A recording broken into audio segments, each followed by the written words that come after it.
Recording in progress.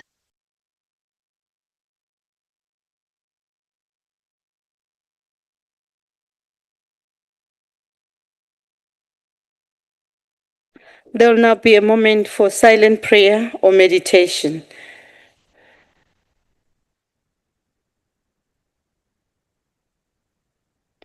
Thank you very much. Please be seated, honorable members.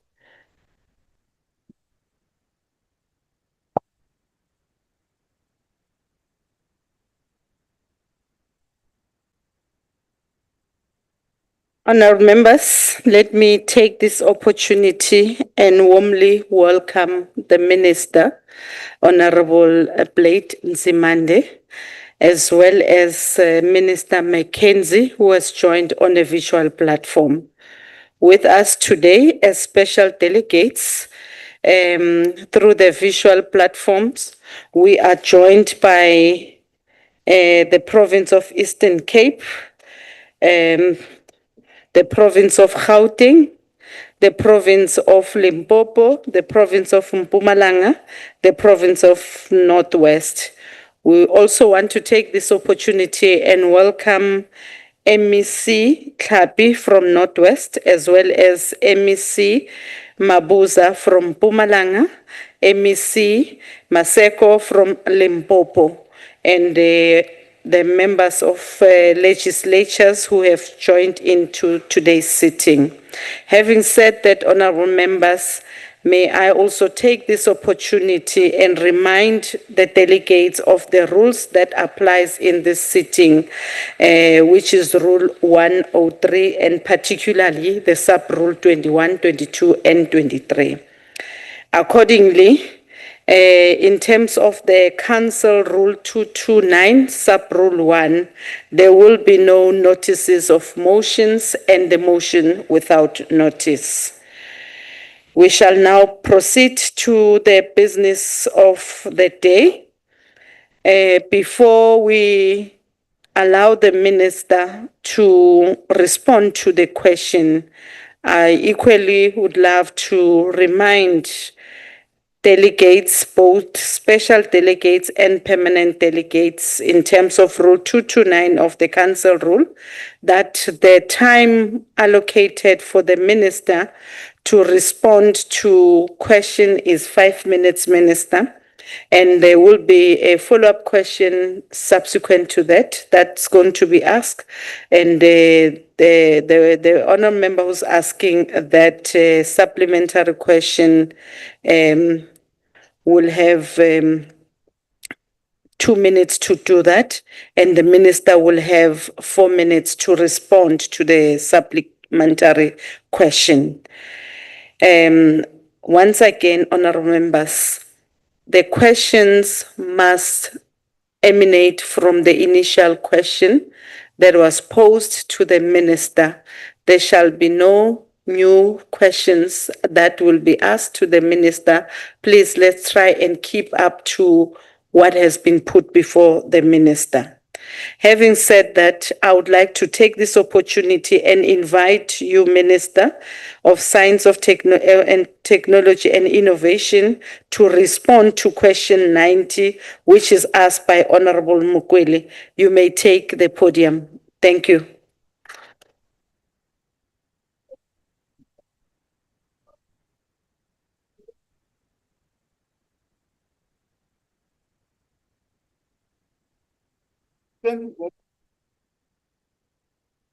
Okay, sorry.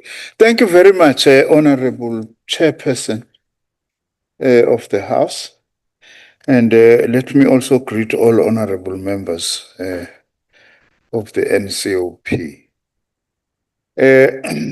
My answer to the question from Honorable Mukwele is as follows. Our department has always aligned its priorities with the core objectives of our country's National Development Plan. For this reason, the White Paper and Decadal Plan 2022-2032, which is our roadmap for science, technology, and innovation, support the NDP by elevating sovereign and frontier knowledge systems that contribute directly towards the knowledge economy. One of the areas we are mainstreaming for seamless interfacing into our national system of innovation, I'm pleased to say, is African indigenous knowledge systems. As part of this, we transformed our indigenous knowledge-based technology innovation directorate to become a translational and transdisciplinary organization. Its implementing vehicle is the Indigenous Knowledge-Based Bioinnovation Program, which is comprised of 6 platforms in African natural medicines, cosmeceutical, which is about cosmetics, and nutraceuticals, which is about food and nutrition, health infusion, technology transfer, and commercialization. Further to that, together with indigenous knowledge systems holders and practitioners, this program publishes over 20 peer-reviewed scientific papers per annum in high-impact journals and has registered 15 patents at patent cooperation treaty level. Since 2013, over 150 individual science-based commercial products were developed for over 75 million medium, small, and micro enterprises, as well as cooperatives. Our aim is to empower indigenous knowledge systems community of practice as 100% owners of the means of production across the innovation and manufacturing value chains. We have supported and established 15 world-class laboratories strictly dedicated to indigenous knowledge system-based research and innovation, and have started implementing phase 1 virtual centers of this institute. One of these hubs are in the process of establishing the first African natural medicines current good manufacturing practices facility. I'm emphasizing this deliberately to show also that African indigenous knowledge systems-based research, development, and innovation is currently being interfaced with frontier sciences like nanotechnology, nuclear, artificial intelligence, robotics, machine learning, precision agriculture, and remote sensing. In all these areas, we are doing a lot of investment. The development of the indigenous knowledge-based sector requires sustainable investment, which is also what I want to emphasize. And as a result, I'm pleased to say that the department will be hosting an inaugural Indigenous Knowledge-Based Technology Innovation Investment Summit on the 2nd to the 4th of June, 2026. And to advance our strategic priority of health innovation, we funded a working group under the South African Health Product Regulatory Authority, SAPRA, to review the South African Medicines Act. This is another important intervention. We aim to draw new provisions and regulations of inclusion of proprietary African natural medicines into the essential medicines list. We are also excited, Honorable Chair and members, to announce that this year we will establish a curriculum development process for medical degrees to produce healthcare practitioners to use African natural medicines for clinical applications. Lastly, we are also responsible for the research, development, innovation pillar of the hemp and cannabis industrialization master plan. Thank you very much, Honorable Chair. Thank you, Honourable Minister. Is there a follow-up question, Honourable Mokwili? Thank you very much, Chair. Thank you, Minister, for your elaborate response. Minister, we do know and acknowledge that the African indigenous knowledge system are vibrant testament to human ingenuity and resilience. In view of the skepticism from other quarters of the world, Minister, how does your department validate traditional medicine through research, through scientific research, aiming to boost the economy and improve healthcare access in South Africa? Thank you, Chair. Thanks, Honorable Minister. Thank you very much, Honorable Mkwele. I do want to say, by the way, that you are raising a very important point when you talk about skepticism about African medicines and indigenous knowledge systems. I'm not saying that ngoba naku sihlalo ngizalwa inyanga, ubaba wenyanga mina.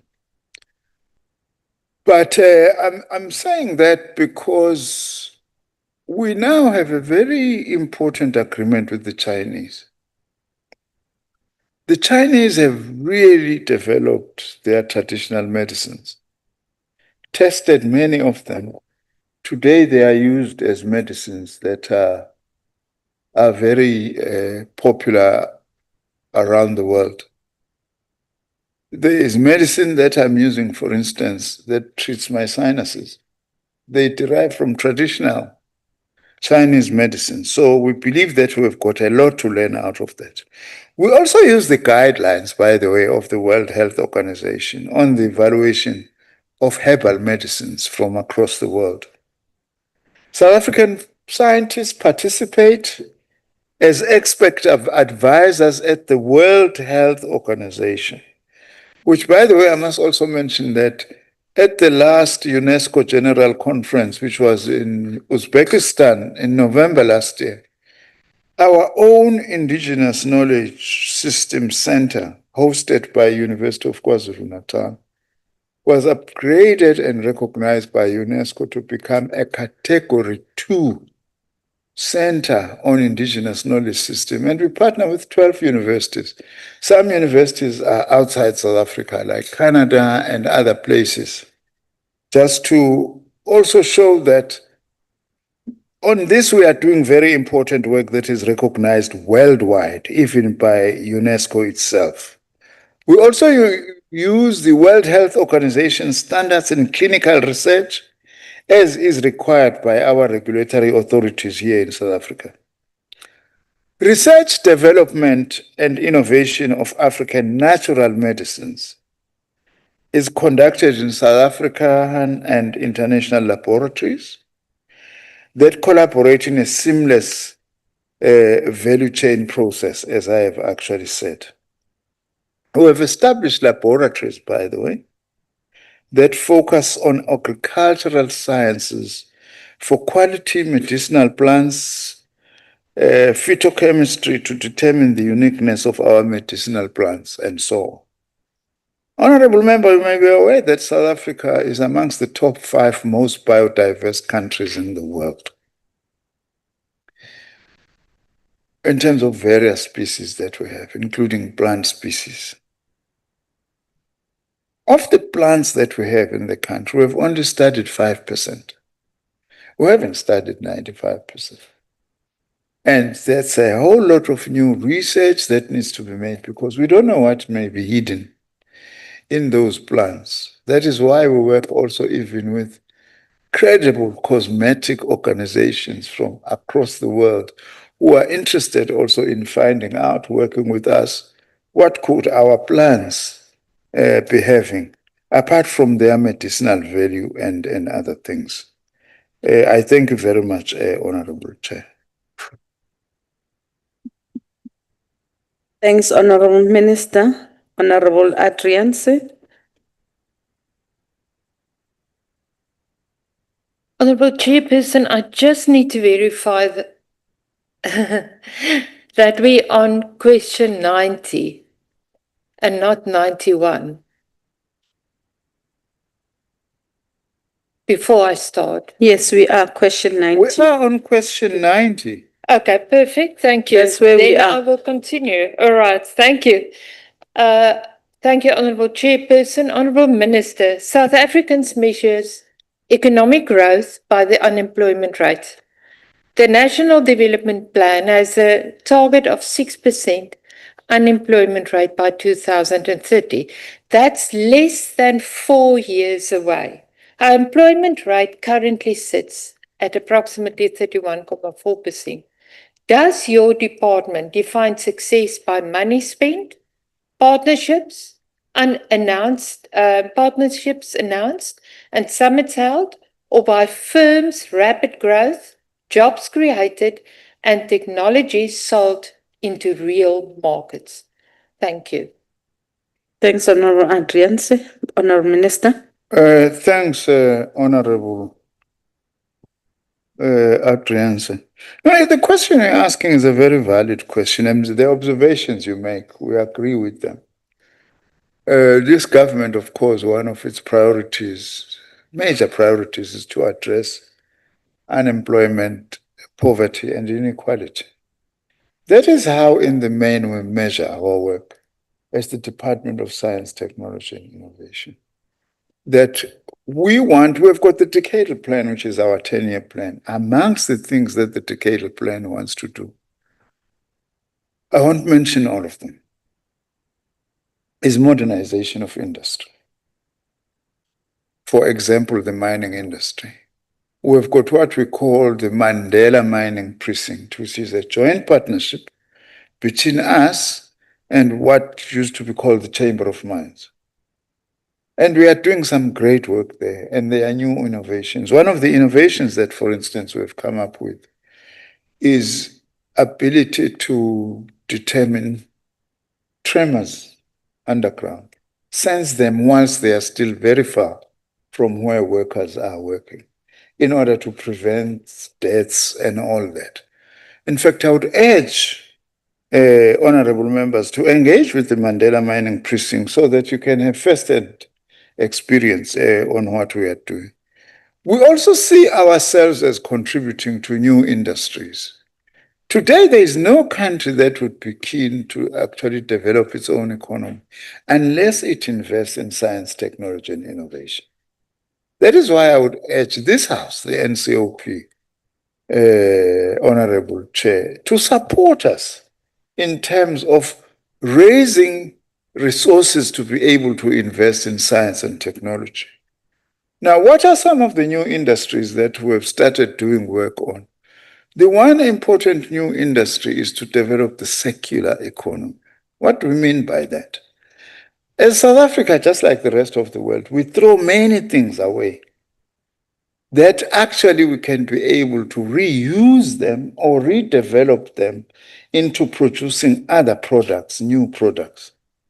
We have got lots of potential in terms of the circular economy. We've got projects that we are doing with the University of the Northwest and so on. Although I must say, despite having some new innovations, the challenge we have is upscaling, because we largely have got to rely on the private sector to be able to partner. That is why one of our goals is that we have to have academia, government, research institutions, and the private sector to be able to work together so that we are able to produce this. The other big area of new economies is the digital economy. Digital economy, we all know, is actually the new game in town. That we are doing that because we can be able to develop lots of new industries. Let me make one example, for instance. The square kilometer array, which is studying our stars, the Milky Way, and everything. Our own scientists have told us that the data we're going to generate from that, we don't have existing computer capacity at this point in time, anywhere else in the world. So why we are also putting some money is to work towards partnerships to develop capacity to be able to produce digital technologies and computer technologies that will enable us to actually capture that. So in short, we have a lot to play. In fact, we want to be judged by the extent to which we contribute to growing our economy in South Africa. Thank you.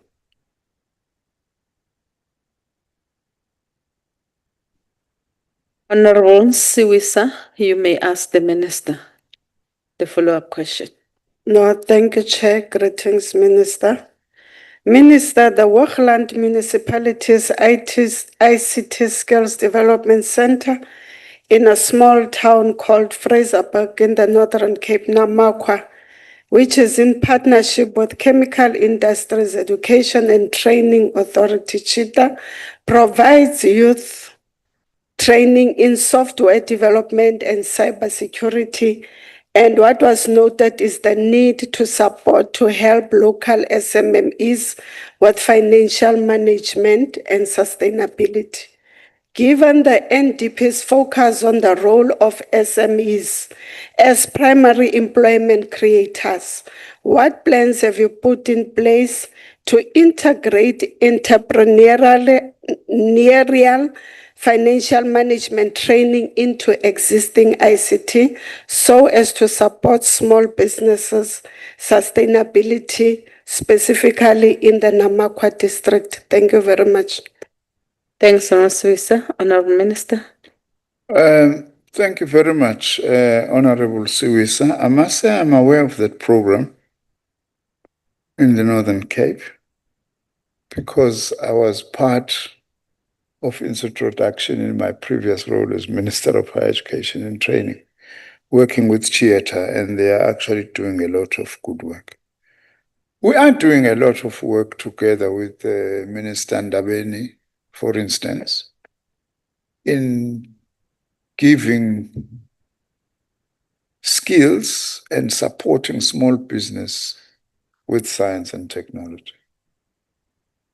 Just as a country, as we have identified that the majority of the jobs in South Africa are going to come from small and medium enterprises, we are also prioritizing working together. Just to give you some examples, for instance, we've got lots of what we call municipal innovation programs on the ground that we are supporting in order to be able to grow and strengthen small business.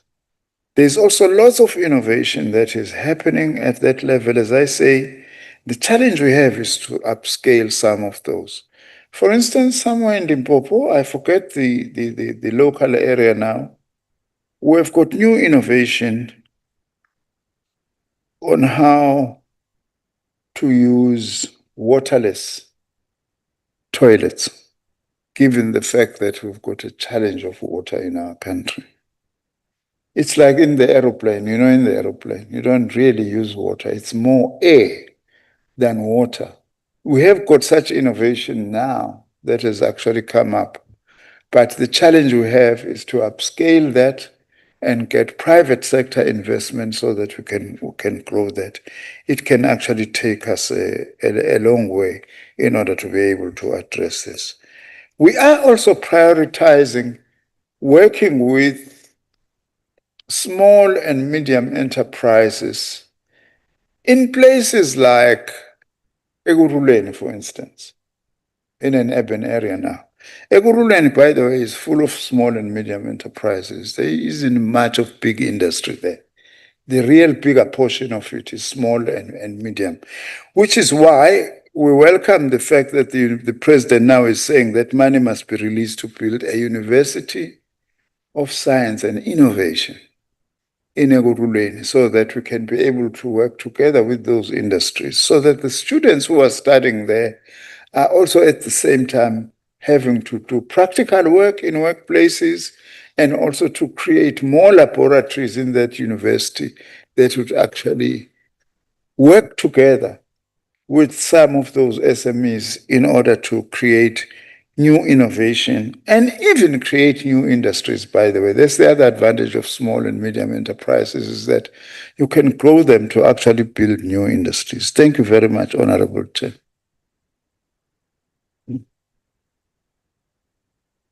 Thanks, Honourable Minister. Honourable Farmer. Thank you, Honourable Chairperson. Thank you, Honourable Minister.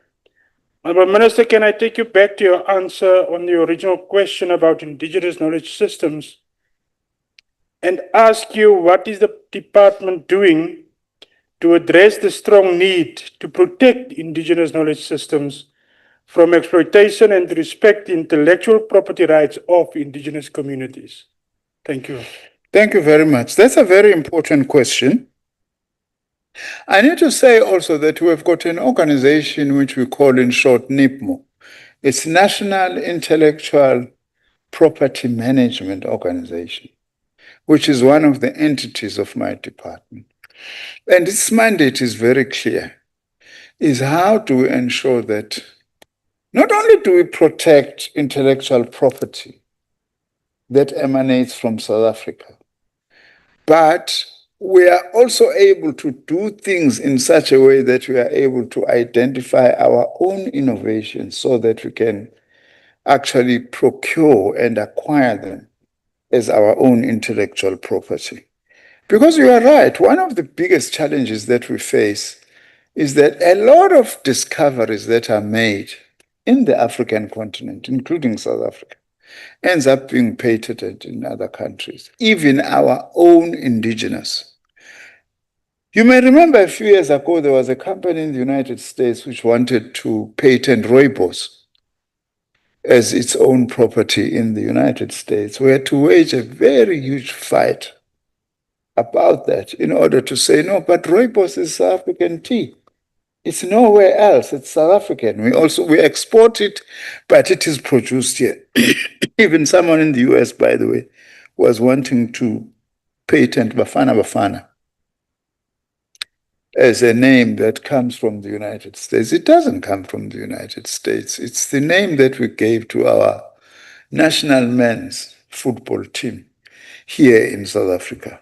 So NIPMO is dedicated to do that work. So we have a dedicated entity to follow up on protection of our intellectual property, especially indigenous knowledge, so that it doesn't get taken away by other people to actually register those in other places.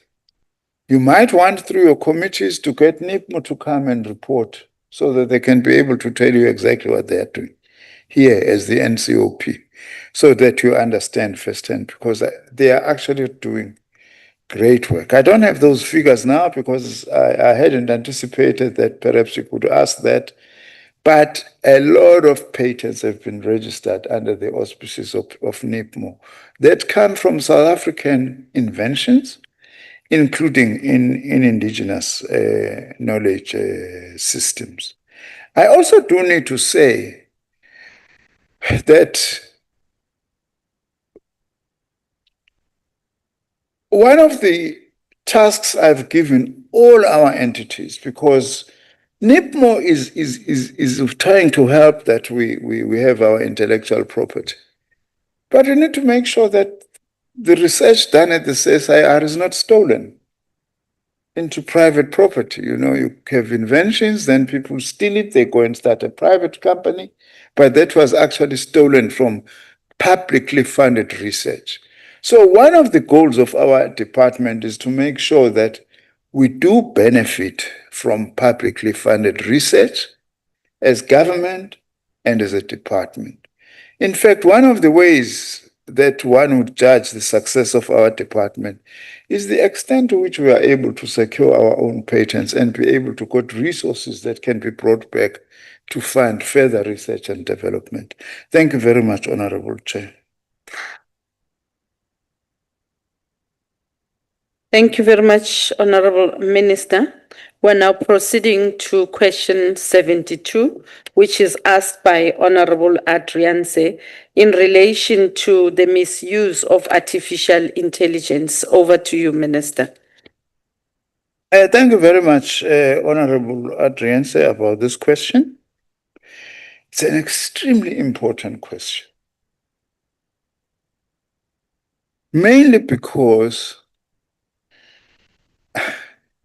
artificial intelligence, as well as science generally, is not neutral. Right now, Israel is using artificial intelligence to commit genocide in Gaza, to even track their enemies that they want to actually deal with. So science, just as artificial intelligence, can be used for destruction. Not to mention what is happening now, this unprovoked war by the United States and Israel on Iran. They are also using some of these technologies, especially artificial intelligence. Now, Let me say this, that the whole area of artificial intelligence in South Africa is led by the Department of Communications and Digital Technology. So we work with them. They have the overall mandate to establish policies, regulations, and related frameworks to strategically guide the responsible and ethical development, deployment, and use of artificial intelligence across all sectors of society. I'm aware that they might be releasing a document for public discussion very soon, but they will announce it properly. I can't do that, which is important. Also, the Department of Communications has published the National Artificial Intelligence Policy Framework. In support of this mandate, our Department of Science, Technology and Innovation supports technical research in artificial intelligence and other digital domains through what we call the Foundational Digital Capabilities Research in South Africa. This platform is implemented by our entity, the Council for Industrial and Scientific Research, and it has identified that artificial intelligence systems can produce and amplify, if not checked, structural inequalities leading to significant ethical, social, and technical concerns. So the research programs, amongst other things, also focus on these issues of bias. What concrete measures are we taking? Which I'm sure that's what we are interested in even more, to ensure responsible artificial intelligence deployment and so on. There is research that we support as the department through the Center for Inequality Studies at Wits University, and which introduces a human sciences research program and dimension that is concerned with data privacy and ethics. That's going to be another big thing, because no one is going to be safe with artificial intelligence. Instead, in terms of being raided, people's private data system and so on, we are doing research with Wits University on this score. Also, this domain explores the socio-economic and regulatory challenges posed by the collection, management, and use of data in the digital economy. We're also going to use this to examine digital rights policies for online freedoms and frameworks for ensuring transparency and accountability in data practices.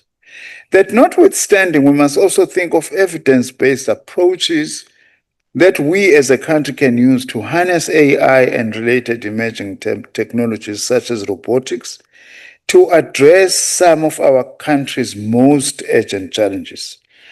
We've seen how AI and other emerging technologies have been used by other countries to address such problems as providing diagnostics to detect diseases like cancer or heart disorders, and more accurately, drug discovery by identifying high potential drug candidates, and in other areas are used in business processing, optimization, fraud detection, and cybersecurity. So the long and short of my answer, where the Department of Communications is leading the process of providing the overarching policy framework. We are doing the research side of that, working with about 12 universities, together with our CSIR, in order to ensure that we are also able to follow UNESCO's guide on the ethics of artificial intelligence. So that's an important question. Thank you very much. Thank you, Minister. Is there a follow-up question, Honorable Adrianse? Thank you, Honourable Chairperson. Honourable Minister, thank you for that. Yes, I agree with you. We need enforceable safeguards and transparent procurement consequence management because we need to be protected from harm. What exactly is already enforced today? And what is still missing? And by what deadline will some of these gaps be closed? And has the department set aside budget for deep fake detection tools? Thank you. Minister, you may respond. Thank you very much, Honorable Chair. Well, What we are raising is a rather complex matter. Let me put it this way. It is a difficult question, yes. It is a really difficult question. Because what we are doing as government at the moment is to develop an overarching framework, policy framework, as well as regulatory framework, overall framework. But different sectors will also have to develop their own regulatory mechanisms that are relevant to the sector in which they are actually operating. Of course, government will have an overarching eye over that, but we also have to engage relevant sectors. All of them. There is no sector of society that's not going to be affected by this. So it's going to be very important that this framework that government is going to develop is going to act as a guide and provide certain minimum standards that have got to be recognized, because you can't leave AI completely unregulated. That would be a disaster. But then we will encourage sectors. And I would urge you, Honorable Adriansa, that, and all of you honorable members here, to actually await the release of this paper by the Department of Communications and Digital Technologies, which has got to go through Cabinet soon, so that we are also able to engage with that and see what is possible. But there's going to be lots of arguments, dissatisfactions, people wanting to do things their own way, some using it towards business advantage, not wanting to be regulated in particular ways. That's where also a house like the NCOP has got a very important role to monitor that. To monitor that. If need be, have hearings now and again. Also help that we monitor the sectors so that we don't allow a situation where people just want to do things their own way. Thank you very much. Honorable Freni, you may proceed to ask the minister a question. Thank you, Chairperson. Thank you, Honorable Minister, for your reply. We do acknowledge that the Department of Communication and Digital Technologies is the custodian of the policy and regulatory environment over artificial intelligence technologies. Be that as it may, we still see the misuse of AI to infringe on personal freedom, whereas the application of AI in research projects, thereby infringing on academic development and personal growth of individuals. What can be done at research and innovation and innovation level to prevent AI from causing social harm or furthering economic inequalities? Thank you, Minister. Honorable Minister, you may respond. Thank you very much, Honorable Chair, and thank you very much, Honorable Freni. We are raising a multiplicity of issues in your question. I hope I'll be able, with this time I have, to actually touch on all of them. Let me also do this issue of academic development and education. That's one area where AI is already having a huge, potentially negative impact. Because teachers and at universities, lecturers, you give students essays, they simply just go to AI and come back with an answer. Now, the debate that is there in the education sector that I'm aware of is that some people were saying, well, we need to police that so that students don't come and get marks for things that have been written not by themselves, but by AI. But others are saying, no, you will never succeed in doing that. Rather, we need to be creative. Encourage students that even if they are using AI, they must relate the information they get there to the South African context and to the questions that are being asked by the teachers or lecturers. In that way, they are able to process and think through this information in relation to our own situation here, rather than to say you are banning this, because we are not going to be able to ban this. There are even stories which are jokes, some of them, that some kids now are just living in grade 10 and 11, say there's no point in continuing with education because all this information I can get it from AI. So what's the point of going through school, Because I can get enough any information that I want. So there is one area, of big debate. Of course, the prevention of social harm, that's what the regulatory mechanism is trying to do.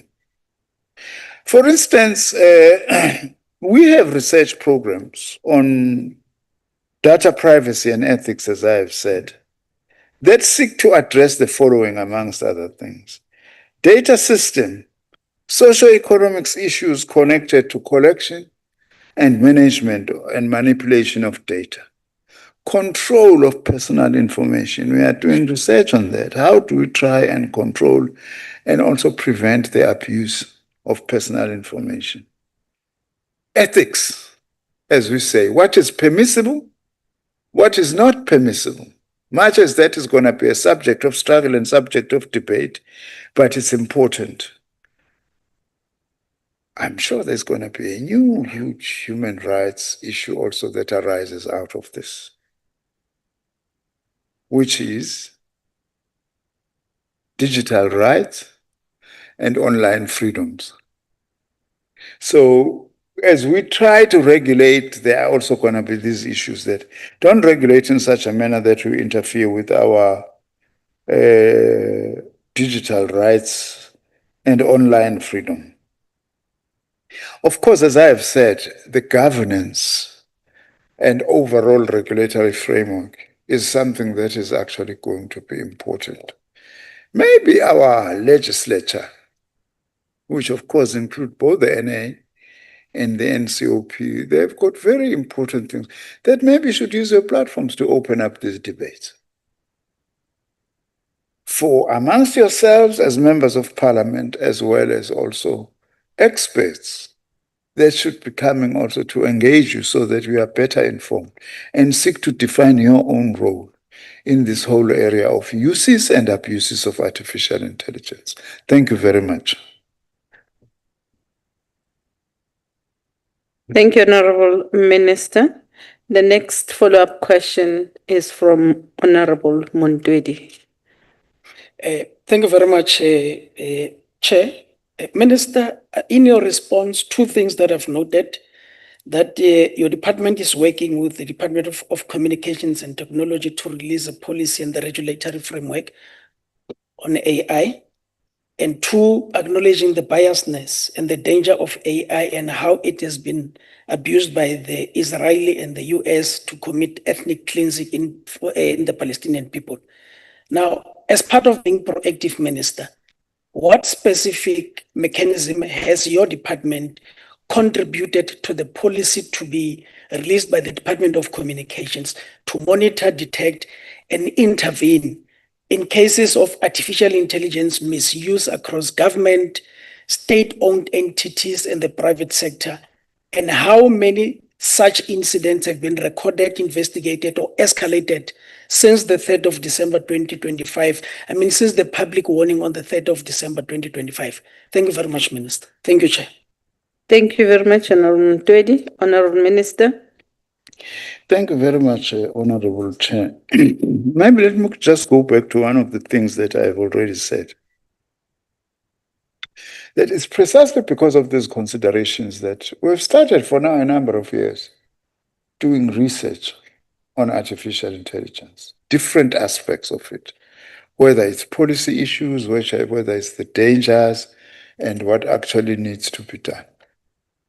It's being done, as I've said, by about 12 of our universities. I would still like to see more, by the way, of your historically disadvantaged institutions being much more part of this research as well that is being done. So our own role is more of a backup role to do research, to develop and understand artificial intelligence deeper, and understand the complexities of regulating and so on. But it's the Department of Communications and Digital Technologies which is actually leading that process. I would not really say that there are certain people that we might have caught now, doing things wrongly and so on. I still think it's a bit too early given where our work is. Much as the world is moving very fast on this score. That is why government has said to DCDT and all of us who are part of this, move with speed, because we can't afford to actually remain behind when the world is moving. I remember when I was appointed Minister of Science and Technology, in our own language, one comrade of mine came to me and said, yeah, you are now Minister of Science and Technology. One, I will judge you only by one thing, by how far we are able to move fast on artificial intelligence. If we are not able to move fast on artificial intelligence, we'll be left back as a country and we will be left for good. It was as a result of that, by the way, that we are intensifying this work on research to actually support AI policies. But as I have also said, what is going to be important, government is not going to be able to monitor the entirety of artificial intelligence activities in the country. That's just going to be impossible. It's like monitoring every laptop or tablet in the country. We are not going to do that. That is why it's going to be able to be very important to move closer to different sectors that are using this, including the sectors that are liable to abuse this, like the security sector. Security sector can use AI to prevent crimes, to track criminals efficiently, but also it can be abused to set up people who have actually done nothing, and so on. So that it's going to be important also that we strengthen the sectors. I must say that we need your own wisdom as well as you inform yourself about this as members of parliament. How best do you think we can be able to prevent abuses in particular? We will bring reports here when you want us to bring reports to say, what are we doing? What are we finding? And so on. But we also need your wisdom as well, sitting where you are seated and the role that you are playing. Thank you very much, Honorable Chairperson. Thank you very much, Honourable Minister. Honourable Mhlongo, you may ask your follow-up question. Thank you, Chair, and greetings to Mpepetwa. Mpepetwa, I think you've covered most of my questions, my colleagues are there now. But I'd like to know what's again, in your plans, are you planning to establish an independent regulatory body to oversee AI development and deployment in South Africa? Thank you. Thanks, Honourable Mhlongo. Honourable Minister. Thank you very much. Ngiyabonga sisi. Lo mbuzo ubuzayo ubaluleke kakhulu. But impendulo zawo zizoqhamuka nalomgomo oza nomnyango wezokuxhumana. Department of Communications and Digital Technologies. Ukuthi khona yini, is there possibly going to be a need for new independent bodies and structures that are going to need to be created? My sense is that there might be a need for that. So that also as part of creating credible bodies that are not just seen as extension of our departments and all that are able to independently be able to judge. Of course, it's not going to just require those bodies only. I'm sure there are going to be AI court disputes that are going to arise. Whose knowledge is this that we are using? We have plagiarized. This is not yours, it's mine. These things are also going to go to court. And other institutions that are going to play a role. As I say, I really do see a very big role for Parliament on the score in terms of creating mechanisms and what needs to be done to actually deal with this. But I can't answer categorically whether there will be new independent regulatory bodies. I know that the Department of Communications and Digital Technologies is also benchmarking this matter to look at what other countries are doing to actually do this. I'm also pleased to say that UNESCO has really been playing a leading role here. There have been some big debates, almost physical fights, by the way, in one or two of the UNESCO meetings that I've sat on this thing, because there are countries who are saying AI is a new technology, it's none of your business on how we use it. We will use it to suit our own needs. You can imagine which countries possibly, or which president of which country is possibly talking like that at the moment. No one is going to tell us what we're going to do with this, and so on. Others are saying, look, it's like the issue of space, by the way, which also is going to become a very big issue in geopolitics. AI is already becoming a big issue in geopolitics. Already there is a fight now, by the way. The United States is preventing China from getting what are called the NVIDIA chips, microchips, which are produced the big companies in Taiwan, to say the Chinese must actually not get this. We must actually keep this to ourselves.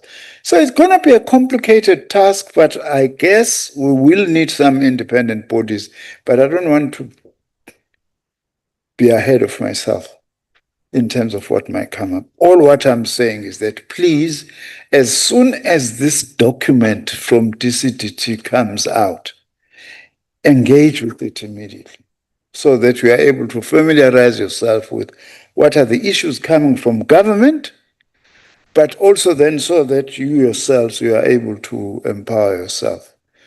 Actually, this is an exciting journey despite all the dangers that are there. Thank you very much, Honorable Chairperson. Thank you very much, Honorable Minister, for your responses. We now move on to question number 91, as asked by the Honorable Sibande, that deals with the leveraging of funding for health innovation. Honorable Minister, your response to that question. Well, thank you very much, Honorable Sibande, my comrade, for your question. Yes, our department continues to provide updates to Parliament and the public through its annual reports, strategic planning processes, and briefings to parliamentary committees.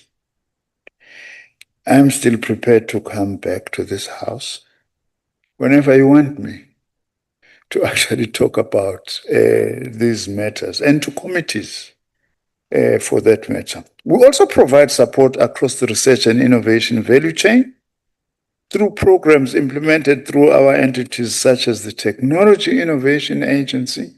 That agency is the one that we expect to fund, in particular, emerging researchers, commercial activities that emanate from new innovations at their earlier stages. Because the biggest problem we have in South Africa, we don't have what are called venture capitalists. We still need to. Venture capitalists are those who are willing to risk when a new idea is being implemented into a commercial activity at the very early stages. That's the power of the Silicon Valley, by the way, in the United States. It's got lots of venture capitalists who are willing to risk. Many capitalists, like South Africa, usually they want something that's moving. They invest in something that's going, that's already grown big, and not in early innovations. Technology Innovation Agency is doing that role. I have said to that agency, I want you to be the oxygen of innovation in this country by supporting your small emerging ideas that are being turned into commercial propositions. There's also the National Research Foundation, which is the single biggest public research funder in the country, working with the South African Medical and Research Council. These interventions on advancing research outputs beyond basic research by supporting interventions that inform best practice and policy development, proof of concept development, technology validation, and product development to a stage where they can attract further investment and uptake by industry and other partners.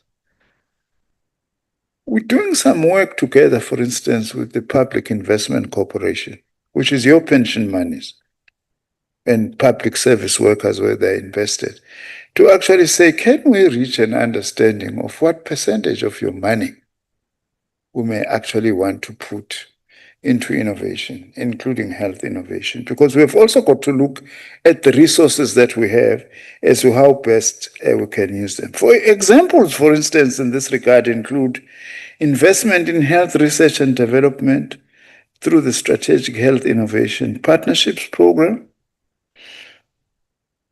the vaccine development program which we have.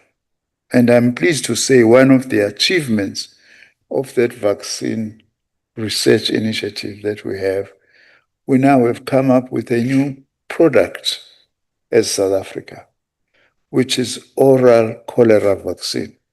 We're going to be doing clinical trials now to test that. If it works, we're going to fly. In particular, I know that men are afraid of injections and needles. So they're going to find it easy now to take a cholera vaccine orally rather than through an injection.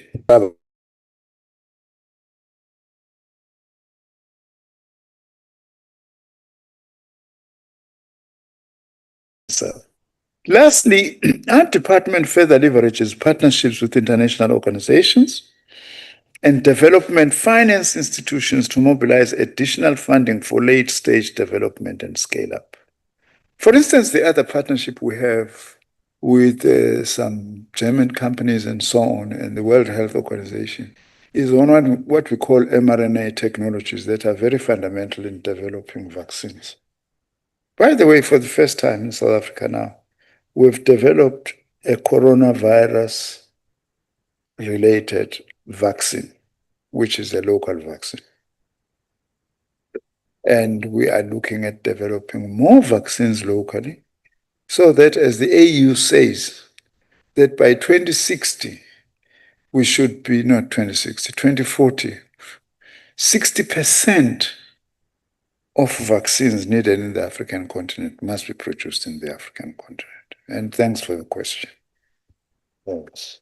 Thank you very much, Honorable Minister. Now we go on to the follow-up questions. Honorable Sibande. Thank you, Ngiyabonga, Minister. Taking lessons from the healthy sector, where one country pulled out its funding that resulted in panic and near crisis. My question, whether South Africa's big industry has shown any appetite to fund these healthy innovations projects for country to be self-reliant and not depend on foreign donors and institutions. Thank you, Honorable Sibande. Honorable Minister, your response, please. Honorable Sibanda, a very important follow-up question. In a way, I've answered part of your question with my earlier comments by actually saying one of the big challenges that we have is to create venture capitalists in South Africa. We don't only need BE capitalists, we also need venture capitalists who are willing to take a risk, because we won't be able to do this. Big companies are often reluctant unless it's something that they know is advanced enough, they're going to get quick returns. Therefore, one of the campaigns that we are waging now, and we would like to urge the NCOP to really support us, is to reach out to business in South Africa, to be part of research and development and science, technology, and innovation. We've got some incentives, by the way. We've got tax incentive. If you invest in research and development that we see as being innovative and so on, we give companies 150% tax return. So we give you what we have spent and even 50% more than what we have spent as a way of trying to incentivize the private sector to be able to come in. But at the moment, we are looking at a number of other things because we are saying this tax incentive is important, but it's not adequate. The president 2 summers ago announced the Innovation Fund, which is another incentive to actually support companies. But there is something now that I've become passionate about that I would really like to see before the end of this term, maybe something gets done, is to build technoparks, technology parks. And you don't just build technology parks in the air.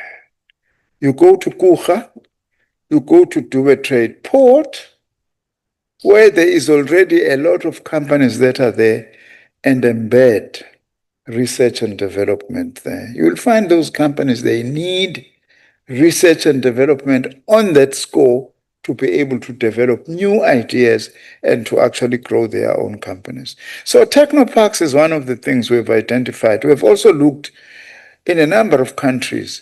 They are very, very helpful. For instance, companies in technoparks, they get particular incentives in order to encourage them to grow so that they are able to benefit from science and technology. But yes, I may say something that some may not like, but it's true.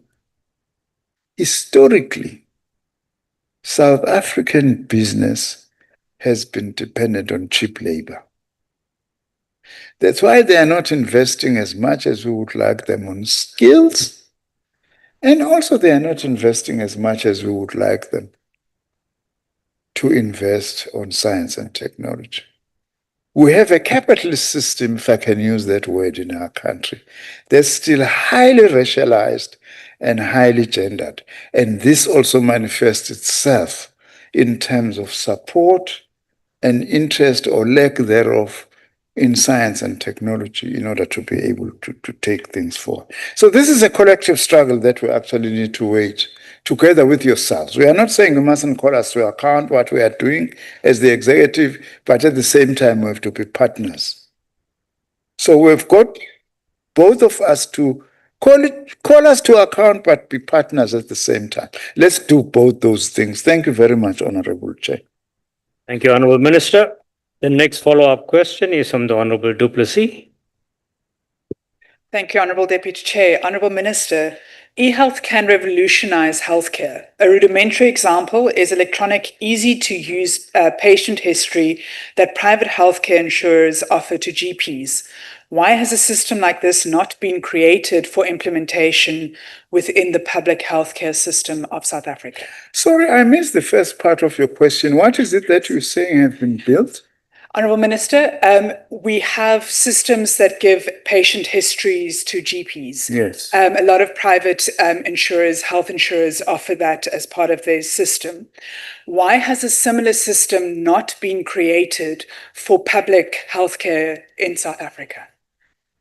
Yes. Thank you, Honorable Du Plessis. Honorable Minister, your response, please. Sorry. Chair, that you must give me permission to answer my apologies. That's very important. That's the reason why we must have more money to invest in innovation. For instance, the third arm of the commitments of the government of national unity is building a capable state. I want to say without fear of contradiction, you can't have a capable state unless it's technological, unless it invests in science, so that we are able to actually create those new capacities that we desperately need in the private and public sector. I normally make this example, it may not be in health. If you go and apply for a job to be a chief director, in the Department of Science, let me make it worse, in the Department of Higher Education and Training, you have to go and certify your certificates getting a queue in a police station for your certificates to be stamped so that you send them to the Department of Higher Education and Training to prove that you have a BSc honors degree. You are proving to the very same department that actually has those results sitting with them. By right, you should, when you are applying in any government department, I just press a button, put in your name, press a button, I'm able to see all your qualifications at institutions. Can you imagine how life would be? So those kinds of innovations, we really need them. I'm glad that the president has emphasized this, that one of his goals is to modernize the public service, which includes the hospitals, which must include the schools, which must include a whole range of services, home affairs, and so on, so that we are able to. But I also had another interesting example in Davizita yesterday, that Amakosi in the past used to keep information about all people who are staying in their areas. Sometimes Home Affairs would come and use those documents to update their own systems. Okay, you could say that was handwritten, and so on, but it had some foresight. How to improve information gathering so that you know everyone who lives Kulelal, who are they, and even where do they actually come from. So I can't emphasize that more, actually. I do agree with your question. Challenge we have, those who benefit from archaic and backward systems in government, they normally oppose introducing new technologies because they are not going to be able to steal some of them once you actually have new technologies.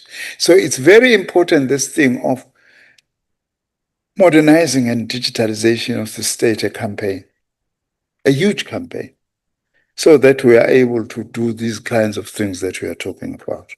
Thank you very much, Honorable Chair. Thank you very much, Honorable Minister. The next follow-up question is from the Honorable Tessa. Thank you very much, Deputy Chair. Minister, youth unemployment has reached national emergency levels, affecting over 4.8 million young people who are unemployed, and over 30% of unemployment young graduates across science, pharmaceuticals, biotechnology, who return home after years of study only to face precarious internships. What specific measures have you taken to ensure unemployment science students can access national funding for transitional digital health research? Furthermore, how will these plans promote local innovation so as to reduce reliance on imported digital tools? Thank you very much, Minister. Thank you very much, Honorable Tessa. Honorable Minister, you may answer if you so desire, but this question also goes on to the next question that is on the order paper. So, yes, I do realize that. Without maybe going fully to the next question, I just do need to say that we've got lots of programs, as the department. Yes, of course we do have problems. There's no society which doesn't have problems. All societies have got problems. So it was just a twisting of my tongue. But we also have programs over and above to address those problems that we are talking about. We are the single biggest public funder of postgraduate studies in South Africa through our NRF. We are not only focusing on digital related postgraduate programs, but across the board. Which is why, by the way, I also need to say this thing.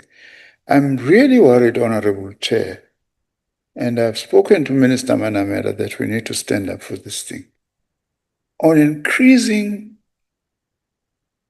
suspicions that there are people whose master's and PhD degrees are being written for them by others.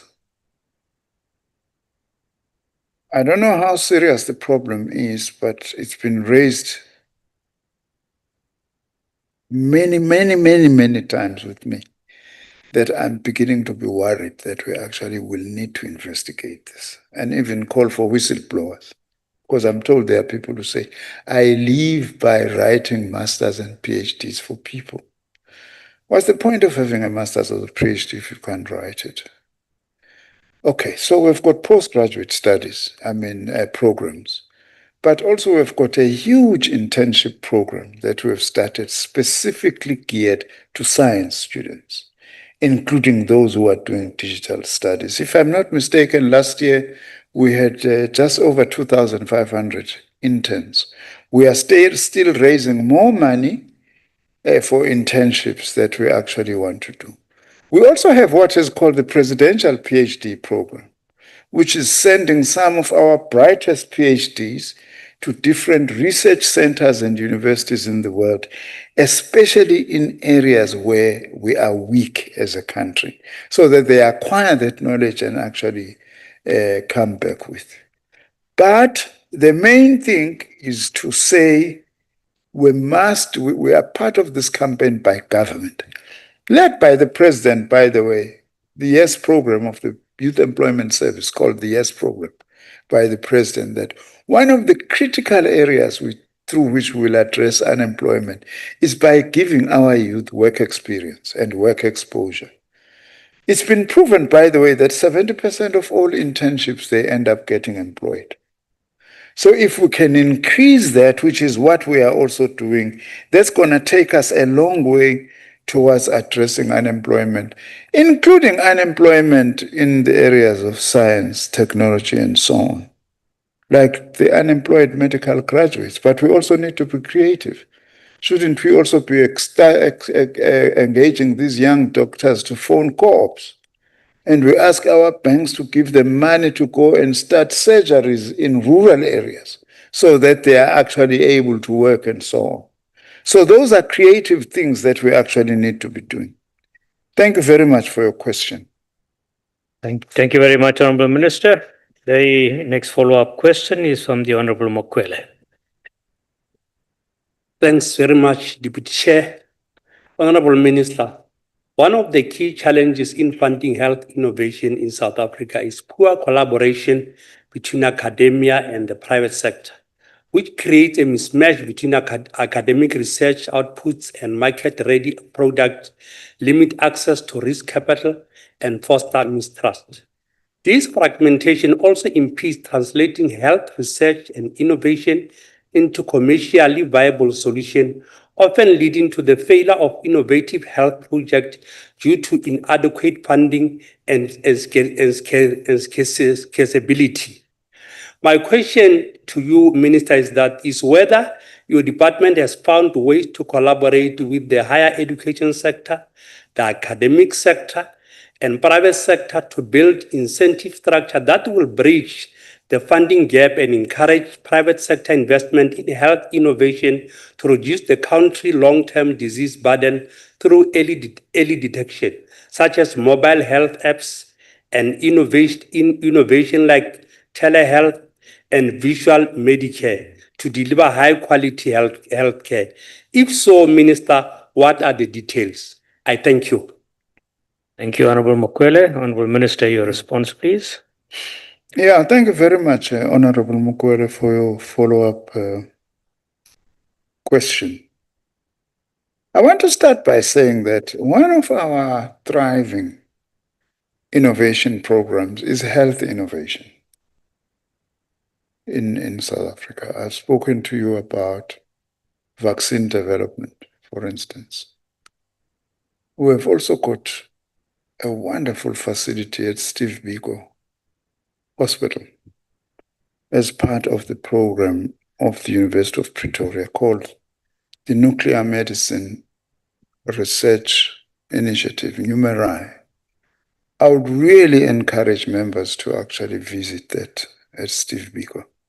You can even come to us to facilitate your visit to these institutions, which is using nuclear technology, not for warfare, for health, to be able to treat, to diagnose and treat cancer, TB, and other related diseases. For instance, this is the only facility of its kind in the whole African continent. For instance, they tell us, Professor Sateche there is the star who is actually leading that today, if you go for chemotherapy, the problem is that chemotherapy, if there is a cancer here, chemotherapy would go all around here. In other words, to try and hit this, it will go all over. With nuclear medicine, it just goes straight to where the cancer is in terms of treatment. So it improves dramatically the treatment of cancer and so on. But the point I'm making is that we have lots of health innovation that we are involved in. Because then I want to say, when we reflect on that, part of the success is precisely the partnership between government, academic institutions, and the private sector. In some instances, it's us as government alone, there is no private sector. So one of the things, as I have said, the Technology Innovation Agency, I have said, I want you to be the matchmaker between universities, science councils, and the private sector in terms of promoting innovation, including health innovation, which is very important, to work with pharmaceutical companies. But also that partnership, by the way, also goes to basics. One of the things I've asked my deputy minister to do is that go and forge relations with industry as one of your primary tasks. For example, we don't have laboratories. More than 60% of our schools in South Africa do not have laboratories. How do you teach science? How do you produce scientists? So are libraries, by the way. More than 60% of our schools do not have libraries. That part of the partnership we should say with your big pharmaceutical companies and other companies in the health sector, why don't you sponsor some laboratories in our schools, including mobile laboratories? Because it's not going to be possible to be able to build physical laboratories in all the schools. That's also another part of partnership, because we must look at science development right from early childhood education to higher levels in order then to ensure that there must be facilities that are actually there. So that's one of my big priorities, is to forge this partnership in order to ensure that our science strengthens in the country. Thank you very much, Honorable. Thank you very much, Honorable Minister. That concludes question 91. We now move on to question 77 that deals with the employment of foreign nationals. And that question was asked by the Honorable Van den Berg. Honorable Minister, your response, please. Thank you very much, Honorable Chair, and thanks to Honorable Van den Berg for your question. The total number of foreign nationals currently employed by the National Research Foundation's facilities. The reason why I'm choosing National Research Foundation is that primarily that's where under our research infrastructure falls under. In the national, so it's the facilities of the National Research Foundation. So the total number is 41, which is 3% of the total staff complement of 1,348 foreign nationals. They occupy the following positions very quickly. They are, amongst others, research scientists, head of department, head of astronomy, deputy director, astronomer, engineer, electronics engineer, and so on. Also, the next level, they occupy senior commercialization specialist, senior science processing developer, and further on is senior software support engineer, electrician, and so on. Their nationalities are as follows: is Bulgarian, British, Finnish, Ghanaian, German, Indian, Kenyan, Malagasy, Mauritian, Malawian, Nigerian, Rwandan, Russian, Spanish, Swiss, United States of America, Zambian, and Zimbabwean. They are associated with the following facilities and projects: is what we call it Timber Labs, which are our laboratories under the National Research Foundation, the South African Astronomical Observatory, which, by the way, one of its facilities is next door here in Cape Town. One day, you know, when you finish NCOP session earlier, we could arrange beforehand, and we take you just to go and see what is happening there. But I'm diverting. It's just that I'm very keen that members of parliament must see what we are responsible for and what we are doing. South African Environmental Observatory Network and so on.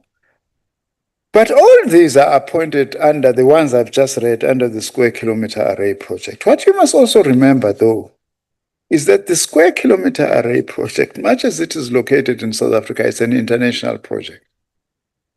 It's not a South African project. It's international. It's owned by a number of countries that have come together. So inevitably, you will have international or nationals from other countries that are employed here, but it's still this 3% maximum. So the question also then is, why then are these not occupied by South Africans? As a matter of policy, all efforts are made to ensure that priority is given to South African citizens when making appointments. Our boards know about this, and we expect them to do this. Non-South Africans are only considered after it has been established that there are no South African citizens suitable for the position.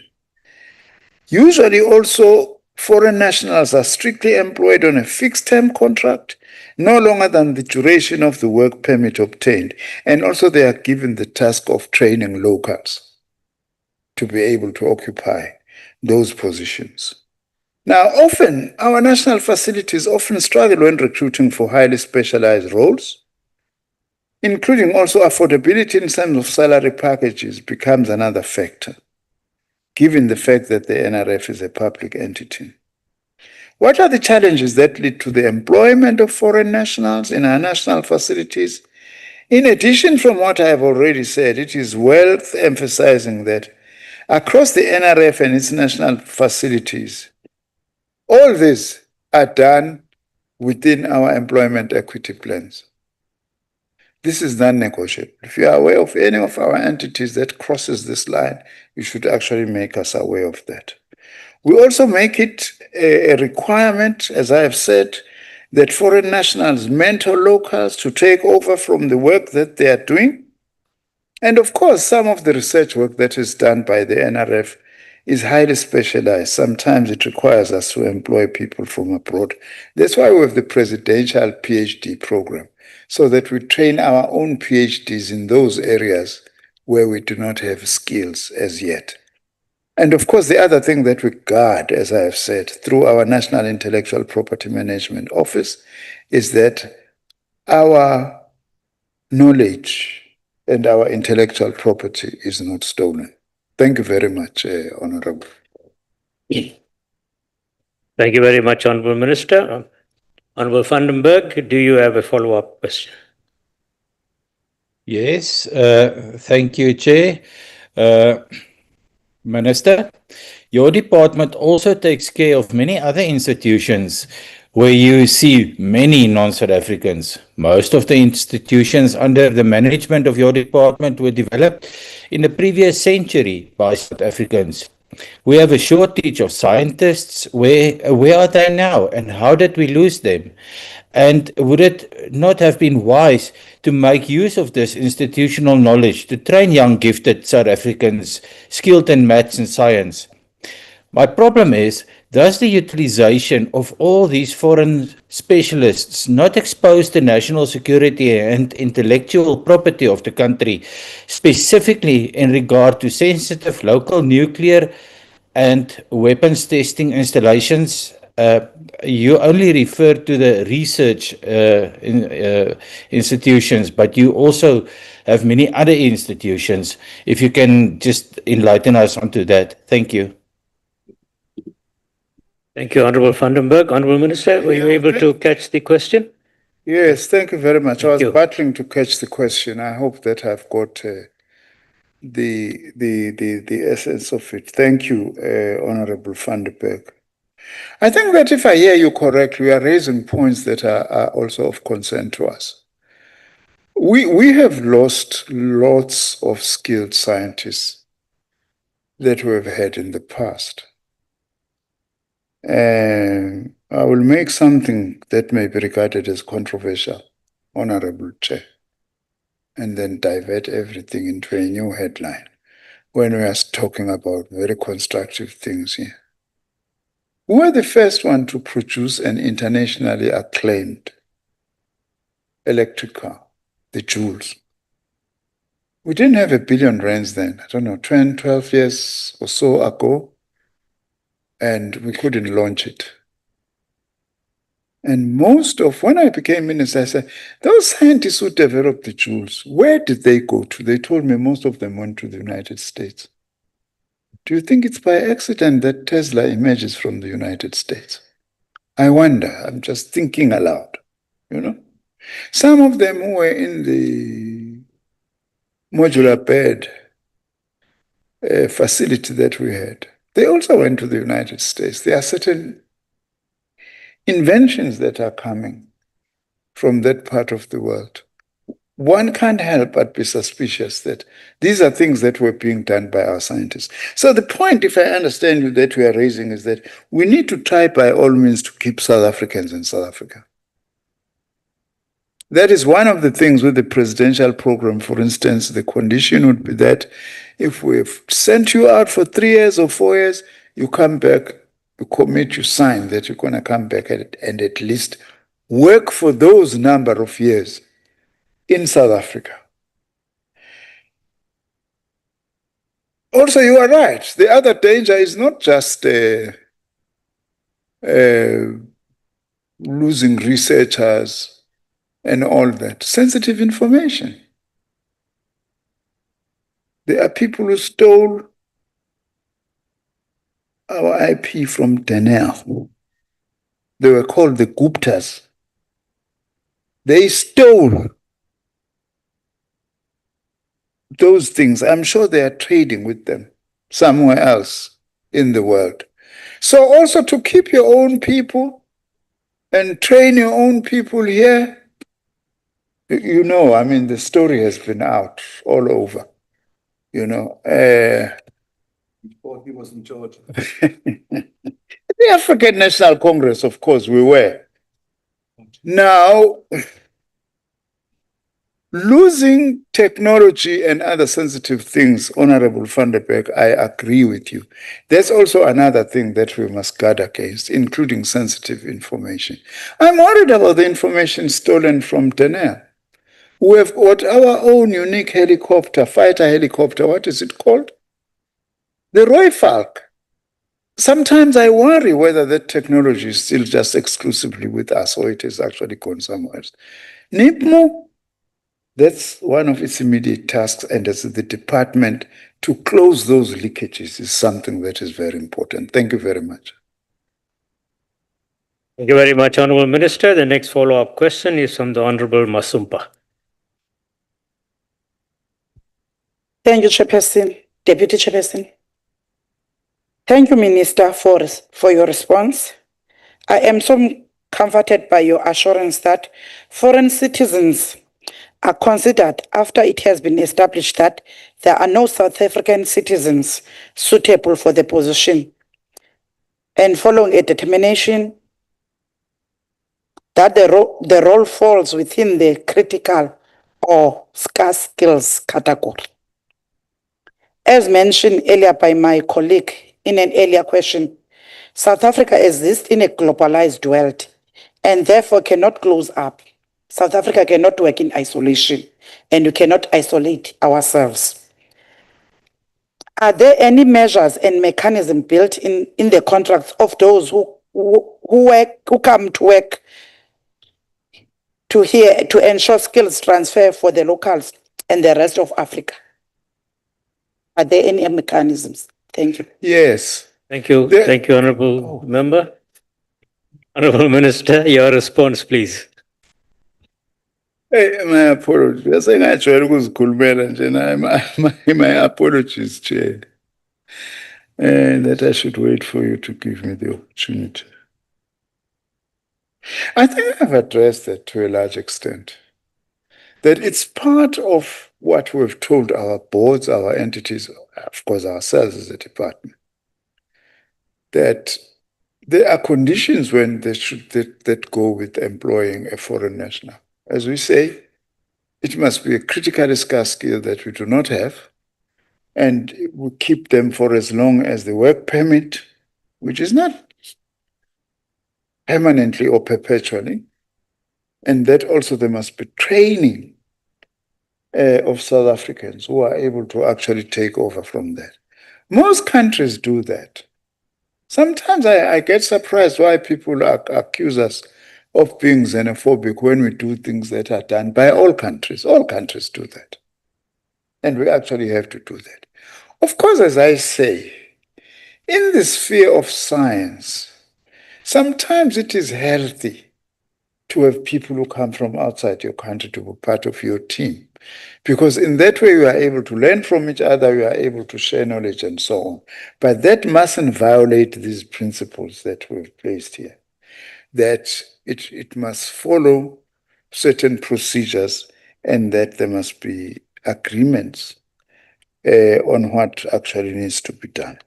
I think that I had actually addressed that. So the point you are raising is an important point, which is understandable. Of course, we also have got our task to closely monitor our own entities. Because I can say these things here and only find that some of our entities do not stick to the letter of this. And where we pick this up, we actually have got to act. Also, where you pick this up, please draw our attention to it so that we're actually able to deal with this. It's very important to develop South Africans to be able in these positions, especially in this area, because the area of science and technology is notorious, for instance, even now, for not having enough Black South Africans, for that matter, and also not having enough women who must be part of this. We still have a huge struggle when it actually comes to that. Science, technology, and innovation is still uncomfortably too white for my liking. I want to say that. But that is why each of our entities have got targets that they should actually meet every year in order to, because we are having reverse apartheid, as our detractors would say. You know, there can be no country that doesn't affirm its women and that call itself a country. Or actually the majority of its population that do not feature in certain professions and categories of work. That's just a precondition to develop our country. That's normal. Thank you very much. Thank you very much, Honourable Minister. The next follow-up question is from the Honourable Pinar.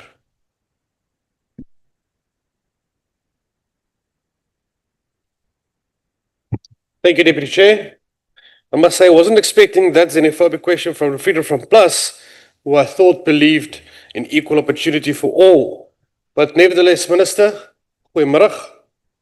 When it comes to research and innovation, it should be excellence and competence, not race, color, or creed that determines opportunity.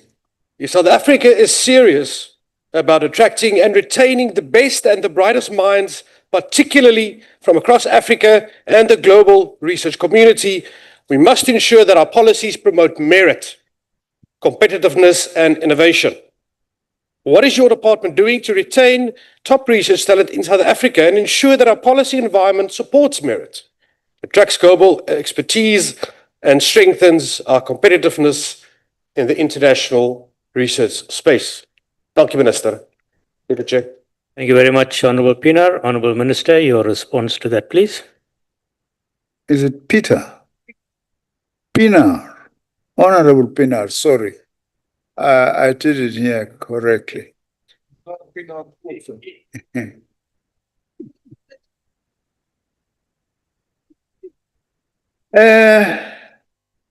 You're tempting me now that, because it's deliberate also the manner in which you're asking this question. I could see that. Could you guess? that it's also provocative. I'm not guessing. I'm listening to him. Now, I'm answering your question.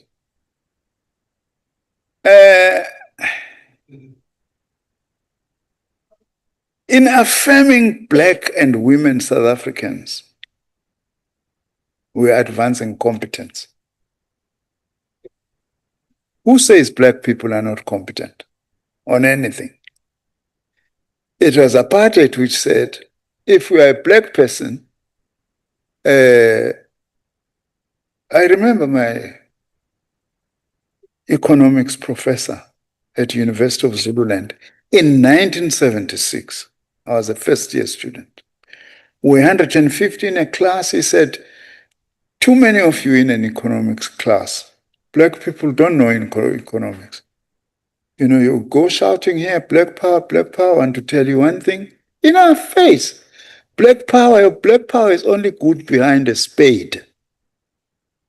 To say that's all that we are. We are capable of actually being laborers. That was actually suppressing competence. As a result, by the way, I came from a poor family. I dropped economics as a subject because I said, I'm not here to stay. I must finish quickly and go assist my mother to actually educate those of my siblings who came after me. Also, who says that merit is used neutrally? Merit is often not used neutrally. In the past in South Africa, Black people were not allowed to have blasting certificates in the mines, to be artisans. They were prevented by the Industrial Conciliation Act of 1924. In other words, South Africans were stopped from being... You see, today, when you see a Black pilot, you still feel a bit teary if you are of my age. Because when you're in the past, you would never see a Black pilot. They fly today, just like everybody else. So the policies that we are advancing, Honorable Pinar, are for equal opportunity in the context where equal opportunity was prevented in the past. So the only way to do it is by removing the obstacles. That's how you create equal opportunity. You know, people who start there compared to people who are here, then they say, no, this is this gap. We must just continue. Don't interfere. You are interfering with merit when you are interfering in changing a situation where someone is already 10, 15 meters ahead of the other person. I thought that actually all the South Africans, we need to accept that the ANC has had good and excellent policies to promote. That's what I'm doing in my department. I'm not ashamed. You see, women scientists, cancer specialists that were not there in the past, Black women, today they are there because of these policies. I wish every South African to accept that. But I suppose in order to accept that, you must accept that apartheid was wrong and evil. Thank you very much. Thank you, Honourable Minister. The last follow-up question is from the Honourable Makasini. Thank you, Minister. Ndibonge ngokuphendula kakuhle lo mbuzo, but i-question endinayo ndifuna uqonda kwezi skills esinazo, how many South Africans that have benefited to date, especially young people who are living with disability and omama bethu abamnyama. If ungakusixelela uba idatha yenu ihamba njani kwabo bantu, i-beneficiation yakhona. Enkosi. Thank you, Honourable Makasini. Honourable Minister, your response to that, please. Ngiyawubonga lo mbuzo wakho. But ngothanda sengathi ungawubuza direct ngenye imini. Ngoba bengingafikanga ngiphethe lezi zinto. Uma uthi how many South Africans have benefited, in which categories and all that, I'm happy to give you that information. You can convert it into a written question. I'm more than happy, and then I'll be able to answer these. You can even add, in which categories are you talking about? I think we've done well in many categories. For instance, now, for the first time since about 7, 8 years ago, there were more black engineering students in our universities than ever in the history of South Africa. We had never achieved that, just as one example.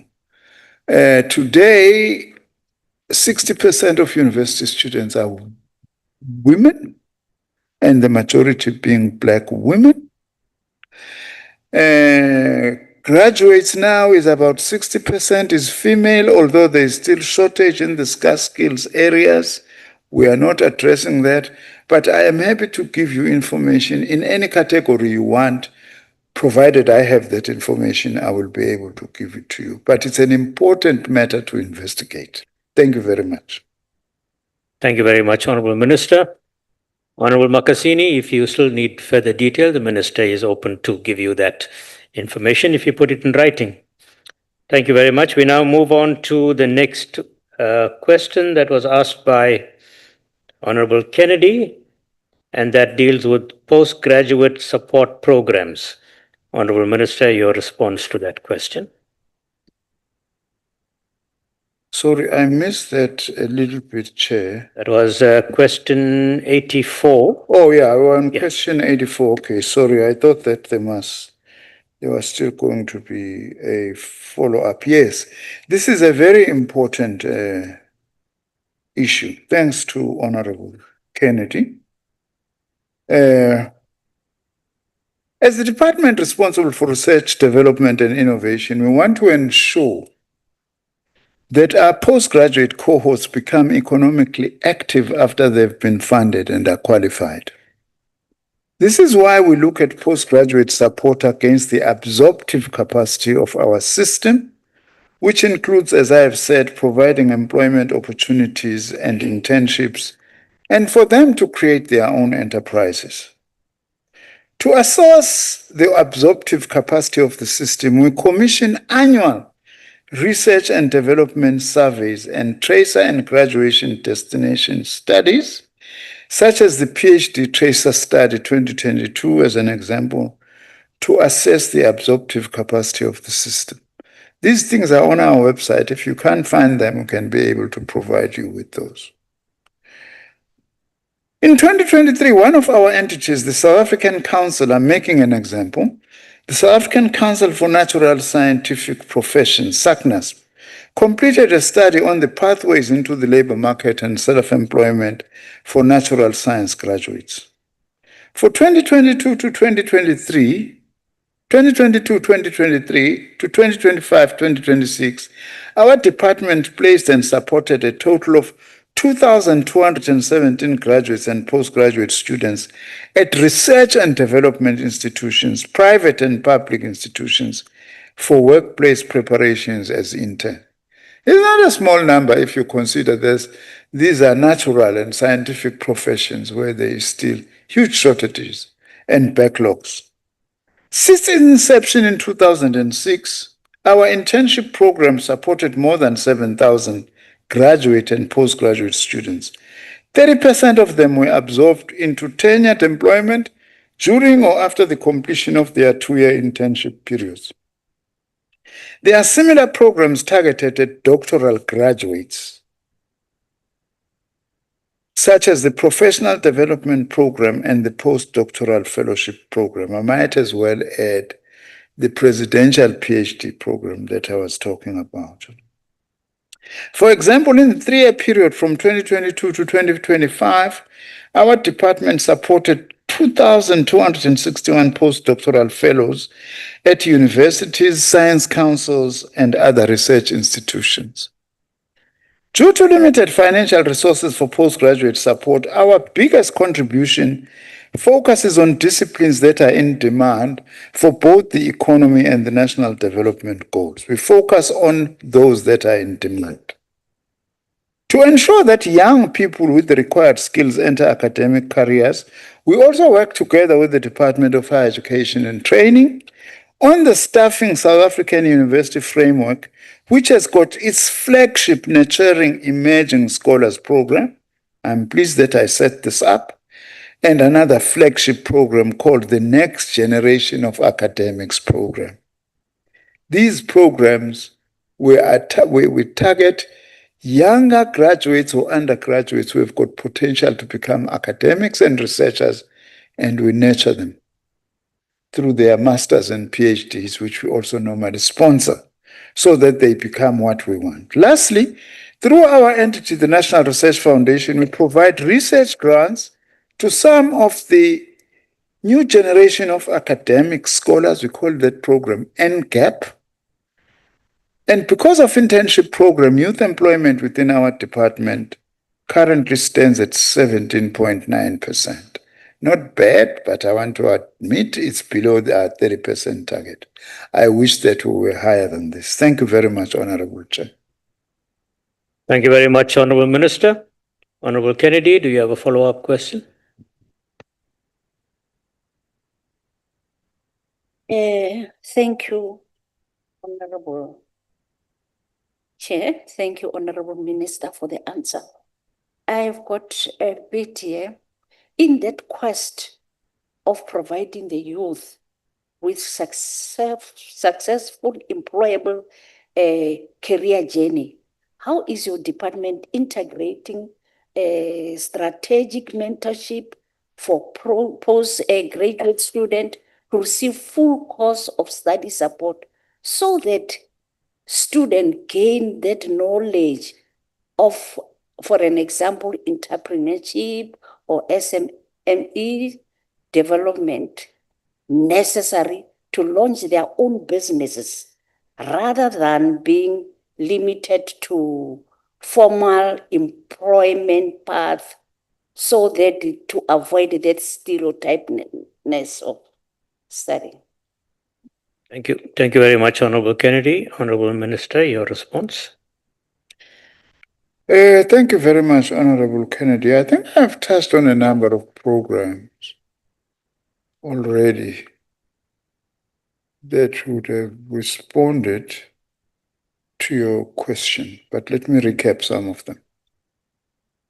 For instance, I've said that we have got this internship program. This internship program is fairly intense, our internship programs, and also we negotiate with the institutions where we place these young people that we mustn't just turn them into photocopiers. Sometimes we do that with interns to go and make coffee, for senior staff and so on. That they must actually be given real experience. And also they should give reports. They give reports to us. Is that what we are doing, and so on, and then we also follow them up. We also then, as I have said, have a program of young emerging researchers and entrepreneurs and innovators who we support in terms of entrepreneurial skills, in terms of innovation knowledge, so that they are actually able to move forward. We are not doing this in enough numbers that we would like to do.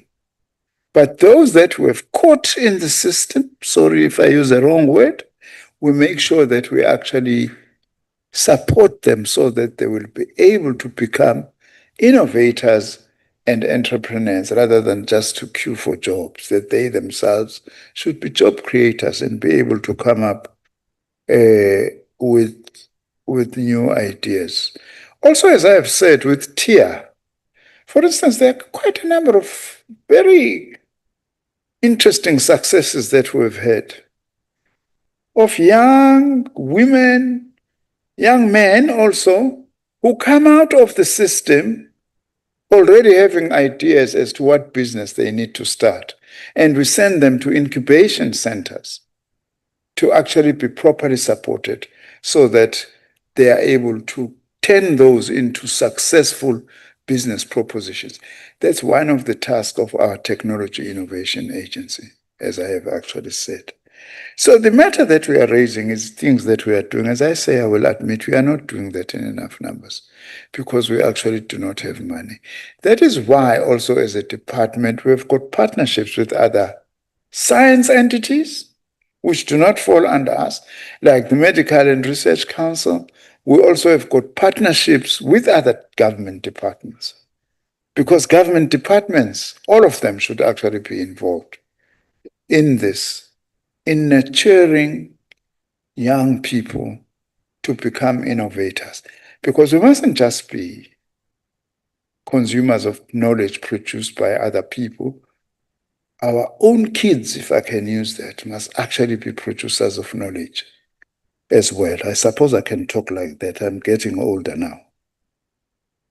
So thank you very much for that question. And I would like also that, of course, you visit some of our institutions and meet these youngsters.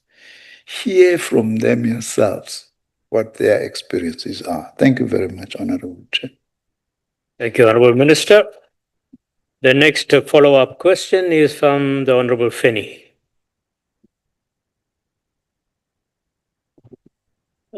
Thank you, Chair. Thank you, Honorable Minister, for your extensive response. Whether in line with the country's intergovernmental relations ethos and the shortage of critical engineering skills at the local government, the minister can champion a law to make it compulsory for engineers, just like doctors, to serve a certain number of years at the local municipality level, especially in rural provinces. That's a question. Can the minister champion a law? That's the essence of the question. Thank you, Honorable Feni. Honorable Minister, did you get the question? Yes, I did. You may respond, please. Yeah, thank you very much, Honorable Feni, for your question. I think that we are putting forward a legitimate ambition for what we actually need to do.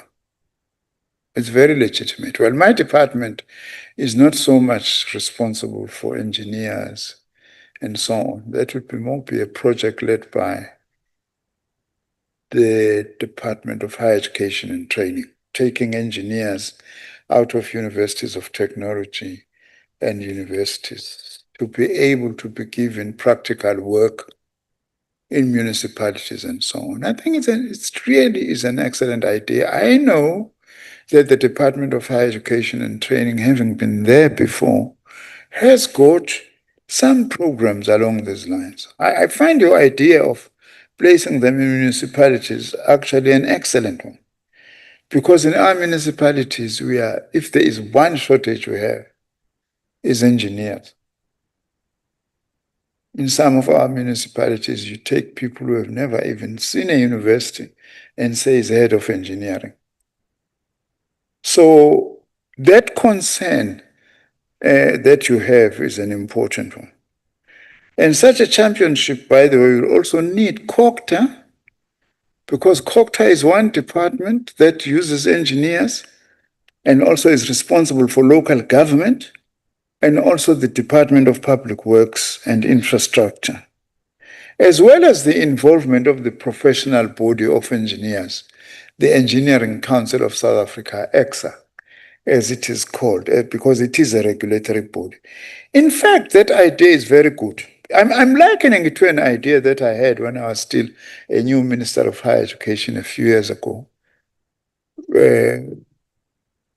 That why do we only train attorneys in private law firms? Because if you don't get placement in a private law firm, you can't do your articles. Why can't we train attorneys in government? You know, when I was in higher education and training, I was in court literally every day. I could have trained many attorneys to become attorneys in education and related things. I think we might need to engage with this idea. DHET, these other departments, COCTA and Public Works and Infrastructure, and say in the requirements for qualification by engineers, they must also recognize placement in a municipality. Because you might find that in their requirements, they don't have that. And there's nothing in the world that stops them to say, if you have spent so many years in a municipality in these types of categories of work, you will then be able to accumulate the points that you need in order to become a registered, qualified, professional engineer. It's a good idea. In fact, it will need piloting. and so on. Perhaps it's something I need to check what Department of Higher Education, Minister Manamela are doing, and see if we can't actually explore this very specific idea, because I think it's a very good idea. By the way, the other thing we have, I don't think it will solve your problem, Honorable Fanny, immediately. Some people argue that we are not short of engineers in South Africa. And they say the engineers are in other professions other than engineering. Banks now use engineers because they want engineers to do work in relation to their projects, engineering projects that they are funding. The health sector has got lots of engineers. So we might need as a country to say, how do we make sure that of the engineers we have, we keep as many of them as possible in typical engineering professions. Let alone, by the way, that it's South Africa which is building Dubai. It's South African engineers in the main which are actually building Dubai, for Dubai to be what it is today. But I will take that idea.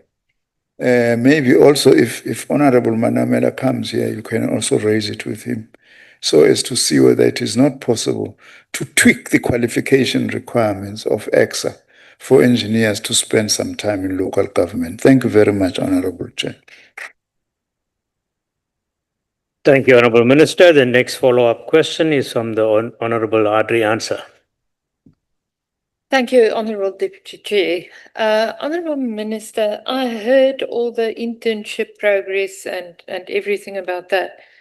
But when will the department move from merely funding qualifications to building a credible, measurable pipeline from postgraduate study to jobs, innovation and enterprise, so that taxpayers are not funding excellence on paper while young graduates, after all these internships, remain unemployed in practice?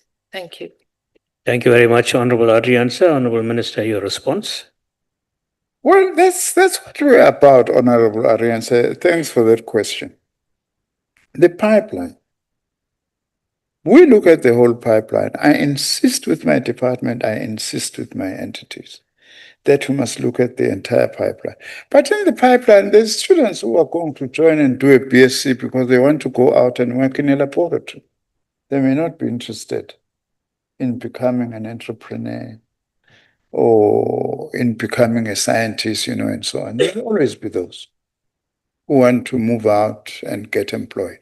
But we must provide opportunities for those who want to proceed. That is why I was counting the lots of programs that we have, internships, which we are doing to actually train scientists or future scientists or entrepreneurs, for that matter, in the science sphere, because there's lots of entrepreneurial work. There's lots of business in the science sphere, health innovation that we've been talking about, and lots of new things that still actually need to be invented.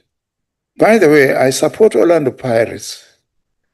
And when I have a chance, I go to the stadium, Orlando Stadium, to watch Orlando Pirates. The other day, I met this guy that I've seen for a long time, a number of times at the stadium. He says to me, Minister, at some stage, I'll need to meet with you. I say, that's what you do. You see a minister, then you are thinking that I must meet the minister. So I asked, I didn't say it rudely, And I say, what do you want us to talk about? He says, no, I'm a science graduate, postgraduate from University of Limpopo, but I run a company now. And he says to me proudly, I'm going to follow him up, by the way, I have just made a new innovation, a new medicine to get rid of period pains for women. I said, wow, that sounds interesting. Those of us who have had partners who go through this, who have seen this thing, it would be nice. I wouldn't like my girls to go through this, but I don't know now about that. They are adults on their own. Yes, absolutely. Absolutely. Yes. So we agreed that we are actually going to meet, because he says, yeah, there's some US company which has seen this. They want to buy it from me. No, I don't want to sell it. I want to develop this product here in South Africa. I hope it works, actually.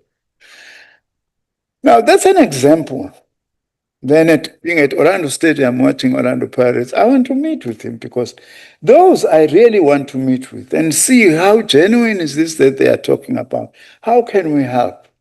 Put him in touch with relevant companies or give him support through TIA, the Technology Innovation Agency, because that is what it's actually supposed to do. So that's up our streak, you know. I mean, we, as government as a whole, by the way, we've elevated this thing. This thing of training youngsters and train them for unemployment is just not right. You know, particularly those who have gone through TVET colleges and universities. We must train them to actually be able to get jobs or make money themselves. Thank you very much, Honorable Chair and Honorable Arensa. Thank you, Honorable Minister. The last follow-up question there is from the Honorable Mslongo.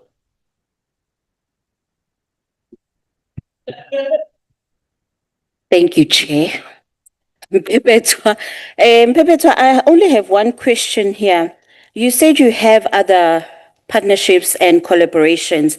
I'd like to know in the private institutes, how many students or recipients have been absorbed? Thank you. Thank you very much, Honorable Mslongo. Honorable Minister, your response. Well, Mhlongo, unjomani? Awuzwakhe. Now, I think your question is similar to the earlier question because you are asking me details that I didn't bring here. It's legitimate, though, that you have got that. As I have said, please ask me that question as a written question. Yeah, that's usually the quickest way you are able to do it, so that then I can be able to reply. And tell me also which categories of people you are interested in, so that we can be able to provide you with as much information as possible.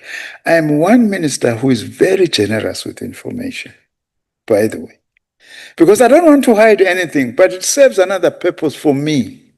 When I joined this department, I discovered that this department is doing so much of good work, but it's unknown. It's unknown. Some people are scared by this Department of Science. You speak big English.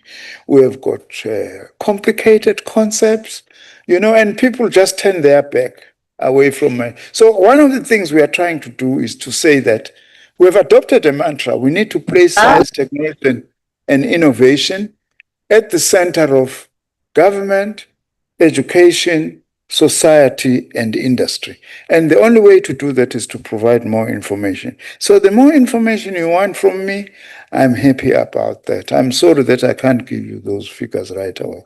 Thank you very much, Honorable Chair. Thank you very much, Honorable Minister. That concludes question number 84. We now move on to question number 92 that was asked by the Honorable Finis, and that deals with Green Hydrogen National Program. Honorable Minister, your response to that question. Thank you very much, Honorable Finis, for the question.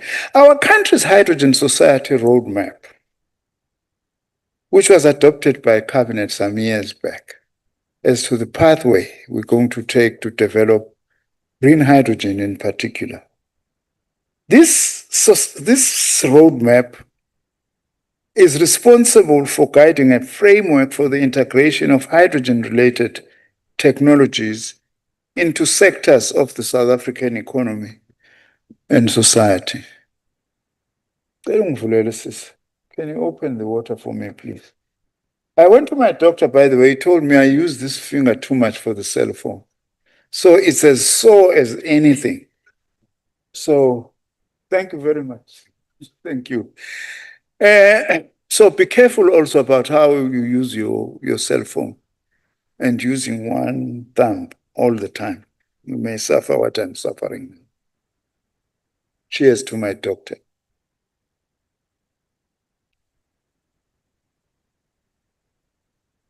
Now, we have strategic integrated projects which are part of the hydrogen roadmap. One of them is the Buchubay project in the Northern Cape, under the Green Hydrogen National Program, which is led by Infrastructure South Africa, which is an entity of the Department of Public Works.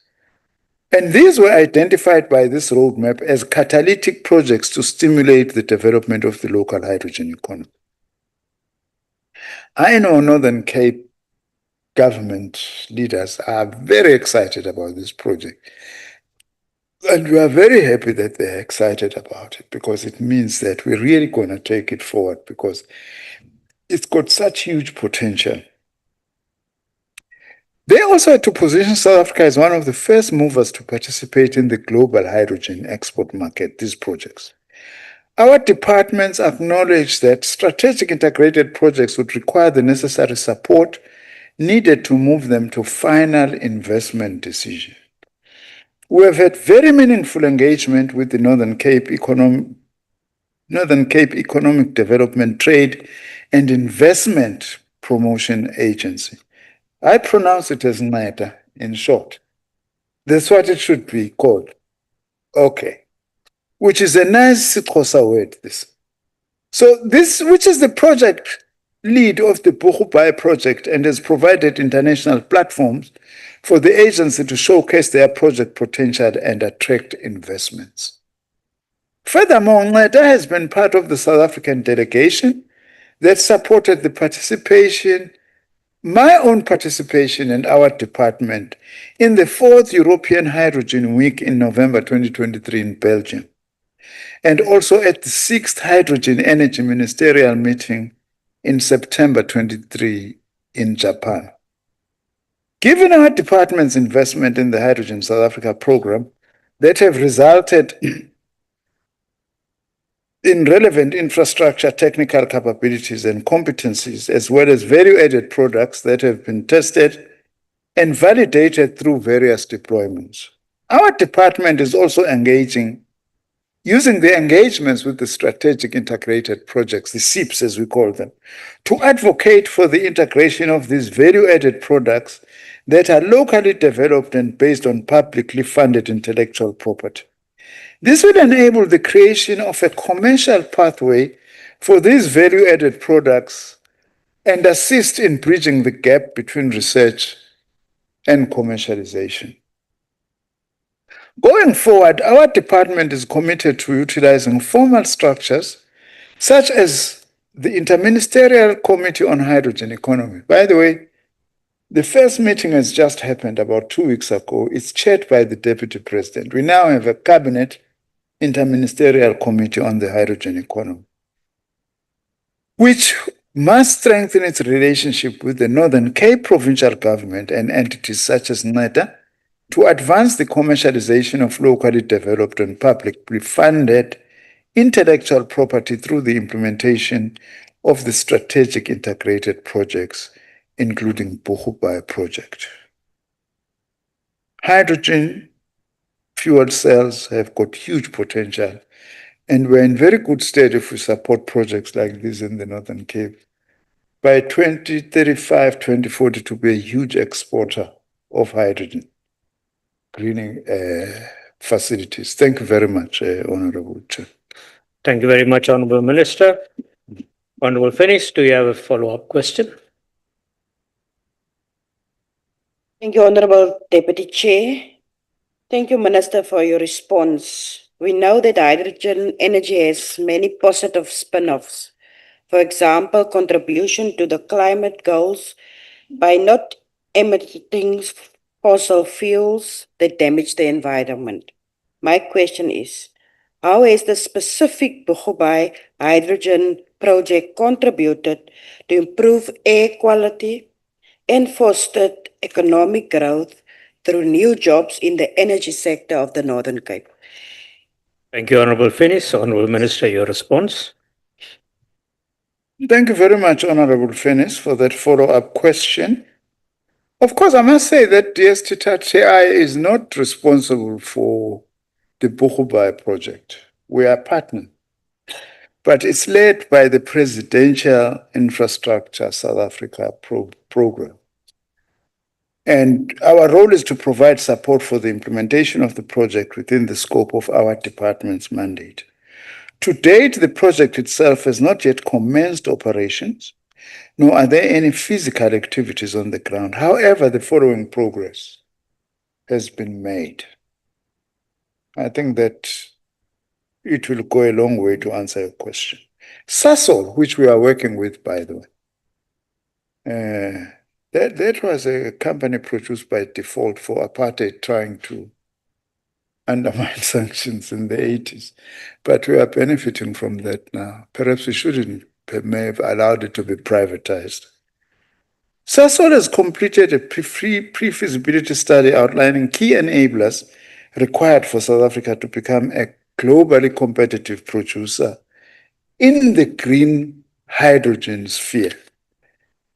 In addition, the request for qualification process has been finalized, resulting in the appointment of 3 joint venture partners and entities to proceed to the request for proposal stage. So it's getting ready to take off in a very impressive way.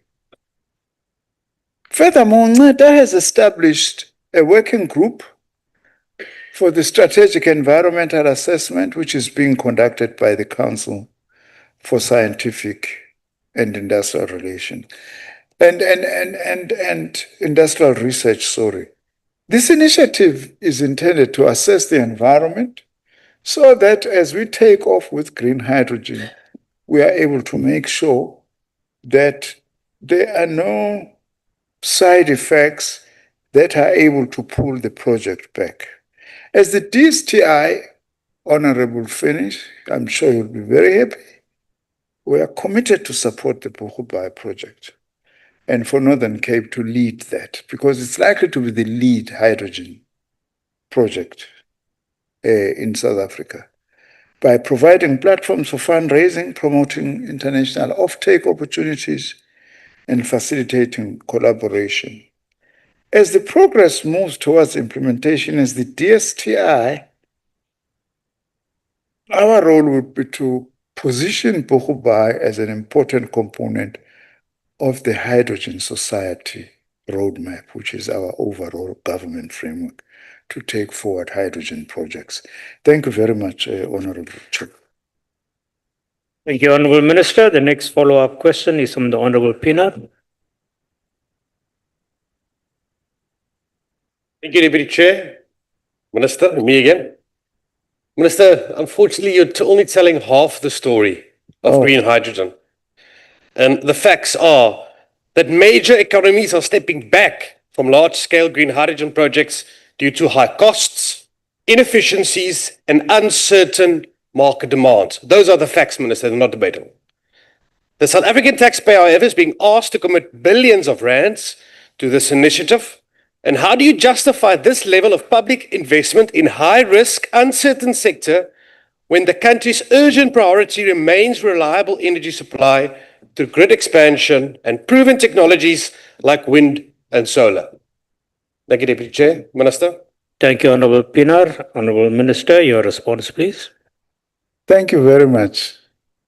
You know, Honorable Pinar, you sound like a typical South African capitalist that I've been talking about earlier, who is unwilling to invest to take risk in projects that all our research and pointers point to the fact that they're going to be a success. We're not thumb-sucking this work we are doing. We are funding the University of the Northwest, for instance, which has been doing research and telling us that by 2040, you know, green hydrogen is going to be worth billions of US dollars. Now, in the context on what we are raising, there is maybe a legitimate concern in what we are raising, which also we are aware of, that green hydrogen is not going to fuel your cars on the road. Hence, some people are saying its demand is doubtful. But green hydrogen has got lots of potential for massive industrial transport, including aeroplanes, including ships, and including things that are used in mining and in many other things. In order to test that, we've designated the N1 from Limpopo, from Musina, to be specific, to Pretoria, through to the N3 to Durban. And we are designating that as a hydrogen corridor. What do we mean by that? Is that through this corridor, we want that everything that moves there be able to move using hydrogen fuel cells. Even industries that are adjacent, they use for energy, hydrogen fuel cells. We are taking this, by the way, from other countries. So we test it as a corridor and see how do things happen. You ask me, I'm convinced. I don't know those who are saying that there's no market. I would like to see that literature, if we have got it, so that also we can respond, not arrogantly, but to say that, well, we think that we are wrong here, we think that we are wrong there. And I would also urge you, Honorable Pinar, to read wider than that literature. We can give you some of our literature so that you actually can be able to engage constructively, not destructively, because without diverting, Chair, I think that there is a narrative that we need to counter that is emerging about South Africa, that South Africa is failing. We did say in the past, as P.W. Porter said, if the ANC takes over this country, it's going to go to the dogs. Everything is not working. Look at this and that. It's like showcase now that we are going to be burying the ANC and this democracy. It's a deliberate narrative to cast doubt on ourselves. And it's usually reinforced by a very partial, one-sided approach to issues. Let's be proud South Africans and say, without this democracy and where we are now, we are not going to be able to move forward as a country. We would not have been able to actually move. So let's share the literature, Honorable Pinar. Thank you very much, Honorable Chair. Thank you very much. Thank you very much, Honorable Minister. The next follow-up question is from the Honorable Kennedy.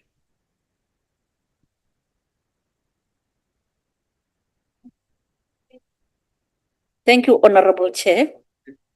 Thank you, Honorable Minister, for the answers. Our understanding is that this green hydrogen production is water intensive by its nature.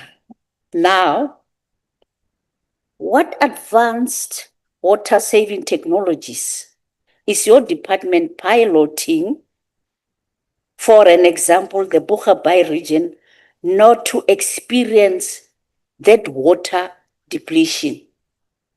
Thank you. Thank you, Honorable Kennedy. Honorable Minister. Again, I'm not dodging your question. I would like to get more specific information on this. What I know for a fact is that this hydrogen society roadmap and the projects, especially at the University of the Northwest, specifically also includes research on how to advance the hydrogen economy using less and less water. But I don't have those technical details. I can get you those technical details. But we are absolutely aware, because, by the way, the hydrogen itself is drawn from separation of hydrogen from carbon dioxide, and you do that from water, this water, largely. And of course, you add other things, platinum group metals, to process. That's why, by the way, we've placed our project and research at the University of the Northwest, because it's right in the middle of platinum land of our country, where most of the world's platinum reserves are actually located. But I can be able to actually come back to you. The question you are raising is very important. We cannot afford to be using technologies that are going to be demanding too much water without also at the same time researching how do we produce the same thing in using less water because we are a water scarce country. As I was saying, for instance, about ablution facilities, that perhaps we need to be doing like the aeroplanes, looking at toilets that are using more air rather than water. We've got lots of air and wind, in the African continent. Rather than using water, knowing that we're gonna at some stage have a problem about that. Good, legitimate question. I'm sure my staff are noting all these things. Going to be giving you this information so that I can share, according to my own philosophy, share as much information as possible. Thank you very much. Thank you, Minister. Good afternoon to you, honourable members, ladies and gentlemen. The last follow-up question for you, Minister, will be posed by the Honourable Van den Berg on the virtual platform. Thank you, Chair. Minister, unlike the very capitalist Honourable Pinar, I can make a distinction between xenophobia and what's in the national interest of the country. And this is the case with this question too. Minister, we all know that interest into green hydrogen in Namibia is becoming less due to oil and gas reserve finds that promise to double Namibia's GDP and increase state income by 60%, with hydrogen being described as very difficult scientifically and with high energy needs. What are the real chances of this program actually taking off? And how can your department tangibly help us? Remember that we have not even produced a single photovoltaic wafer used in solar panels in South Africa. This is something the Department of Science could have achieved on a small scale long ago. Or should we also now look to fossil fuels? Thank you. Thank you very much. And over to you for a reply, please, Minister. Thank you very much and good afternoon, Chair. We already have a pilot somewhere in KwaZulu-Natal where we are running motorcycles using hydrogen fuel cells. I think it's a post office somewhere in KZN. I can get that information. I forget that now. We also launched a pilot, by the way, with Anglo Platinum in Limpopo. One of these big trucks, mining trucks, those who come from mining provinces, they should know them, which are now using hydrogen fuel cells. That's part of the project and collaboration between our department, the University of the Northwest, and Anglo Platinum. So we are already experimenting and piloting about this. We've got a very good relationship with Japan because Japan is one of the leaders in terms of hydrogen, green hydrogen. Also, the EU is very big in hydrogen. We've got relations with them.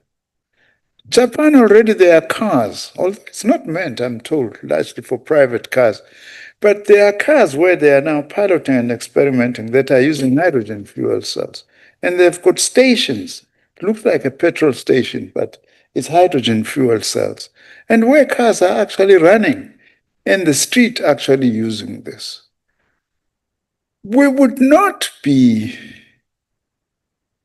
I don't want to say stupid or reckless, let me put it that way, is a better word. Would not be as reckless as to pursue something that we think has no hope. The research that we have done and the research that we are going to do actually continues that. By the way, we are very well placed. The reason why we are well placed as South Africa, by the way, on green hydrogen is because of the ingredients that is required to produce green hydrogen that we have.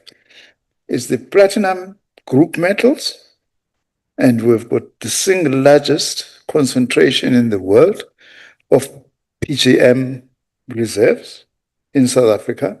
We have a lot of wind, which is also something that is very important.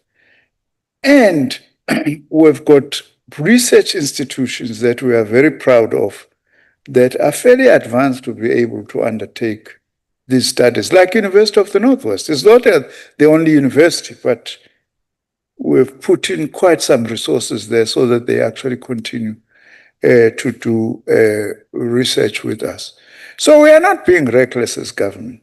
I hope that this doesn't become part of this narrative that we have to encounter. I'm here as minister, chair, but also I'm ANC minister. I hope our ANC comrades must just empower themselves to counter this negative South Africa of a South Africa that is going into the sunset.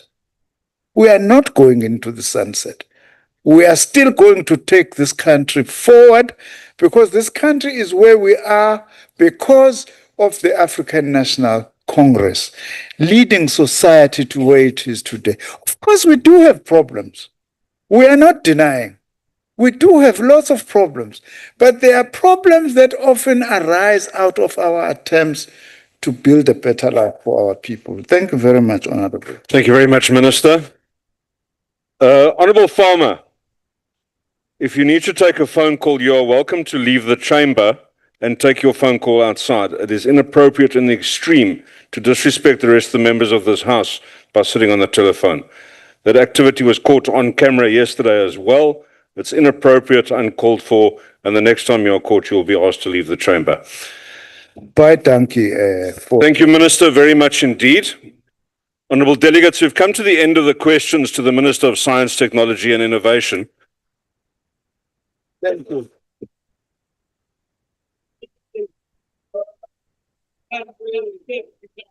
I would very much like to thank the Minister Nzimande for availing himself to answer the questions. Thank you very much, Minister.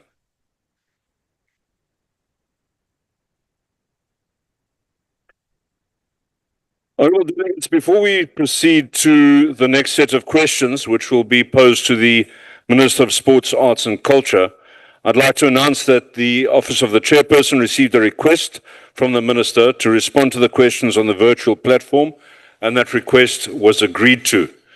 Good afternoon, Minister. I now call on the Minister of Sports, Arts and Culture to respond to question number 86, which was asked by the Honourable Feni. Minister, you have 5 minutes to respond. You will note that there will be a timer on your screen. Thank you. Thank you so much, Chair, and thank you to the House for allowing me to respond on a virtual platform. As far as VAR is concerned, VAR, the department announced the transfer of 20 million to the South African Football Association on 4th March 2026 to support the implementation of the video assistant referee technology in South Africa. Given that this transfer was only made recently, it would be premature to expect full operational implementation at the current stage. However, this does not mean that progress has not been made. In fact, preparatory work has been already undertaken by SAFA and the VAR project team prior to the release of the funds. This includes research, benchmarking against international standards, and the development of a detailed implementation plan aligned with global best practice. The implementation plan covers key areas such as the training of match officials, the procurement and installation of VAR equipment, upgrades to stadium connectivity and ICT systems, as well as operational and logistical planning for match day delivery. The next phase now underway includes the procurement of infrastructure and equipment alongside the commencement of training for VAR match officials, ensuring that South Africa's rollout is aligned with FIFA standards and is sustainable over time. This approach ensures the introduction of VAR is properly implemented. I can tell South Africans VAR is here. VAR will be implemented. The Treasury has given us the green light to release the money. The money has been released. We are being guided by the SAFA, by the FIFA guidelines, and not doing our own thing. And South African soccer cannot afford not to have VAR. Otherwise, we will be left behind with the international game of football. I thank you. Thank you very much, Minister. And let's go to Honourable Feni for a follow-up question. Thank you, Chair. Thank you, Honourable Minister, for the response. We know that soccer is a major sport in South Africa. People from all walks of life invest their heart and money and emotion to support soccer, to support the sport. We are aware that FIFA, the world governing body of football, frowns upon government involvement in the sport. My question is, what accountability measures are there in place to make that funds are used for the purposes that they were given for, and no malfeasance will occur to those funds? Thank you, Chair. Thank you very much, Honourable Feni, and back to you for a reply, please, Minister. Thanks so much, Chair. Thank you, Honourable Feni, for the question. You know, FIFA has got a rule, as you say, that governments should not interfere. But that doesn't mean governments should not get involved. It is at extreme cases where I've seen FIFA take action, I think like in India, where they took action, and another country where they were shutting out the management of the Football Association out of the offices. But we wouldn't go to those extremes.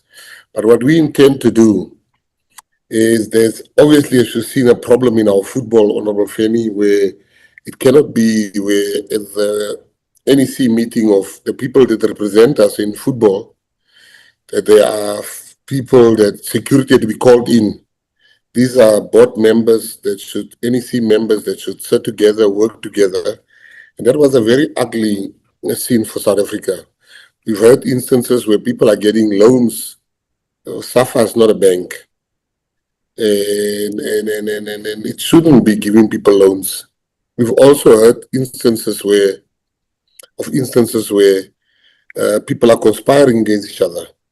Our intention is very clear that as a few months before the team goes to the Olympics, to the World Cup in Mexico and in the United States of America, upon their return, as in conjunction with FIFA or in consultation with FIFA, we shall be investigating all these allegations. Many people want me to investigate immediately as the minister because the Act allows me to. Honourable Feni, it's not a wise thing to do according to me, because when we would call witnesses, there'll be no at the World Cup, we are training. Nothing should disturb the next 4 months. The team is getting together. We are helping the team to play against international teams. But I can assure this August House that as soon as we're back from the World Cup, we will then look at our football and fix what needs to be fixed. Not all is doom and gloom in our football. It's only the bad news that gets very good highlights. Not everything is perfect, but we've done very, very well so far. Thank you so much, Honourable Feni. Thank you very much, Minister. Let's go now to the Honourable Billy for a supplementary question. Thank you, House Chair. Good afternoon, Minister. Minister, the expenditure of state resources on a project that should clearly be funded by SAFA is, to be quite polite, questionable, especially when SAFA has so many questions about financial mismanagement hanging over it. Minister, your actions seem to be supportive of Mr. Denny Jordan and are enabler to his re-election in spite of the total dysfunction in the administration of South Africa's favorite sport. Minister, what deal have you made with him? Thank you. Thank you, Honourable Billy. Your reply, please, Minister. Thank you, Honourable Chair, and thank you for the question, Honourable Billy. I really am so lost, Honourable Chair, that the money is not for Denny Jordan. The money is not for SAFA. That type of thinking belongs to politicians that wants to drive a political agenda. The money is for the majority of people in this country, for the poor people that their only entertainment is football. The money is to make sure our stadiums don't get vandalized when referees give wrong decisions. The money is to make sure that referees behave in a responsible manner, and where human error occurred, they can go back and see. The money is not for Denny Jordan, it is for the masses of this country. How am I supportive of somebody that I have found there? In fact, my interaction with Danny was when I stood against him politically, because he's from another political party. He's been always my political rival. Other than that, I have no business with Mr. Danny Jordan to be making deals with him.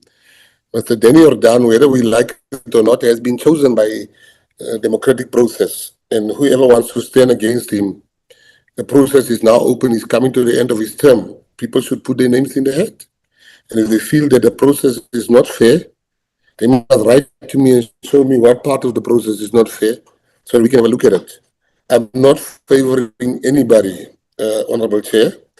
I favor the incumbent, no matter who the incumbent is, whether it's Denny, whether it is Sally, whether it is Pete, whoever is in there, I favor.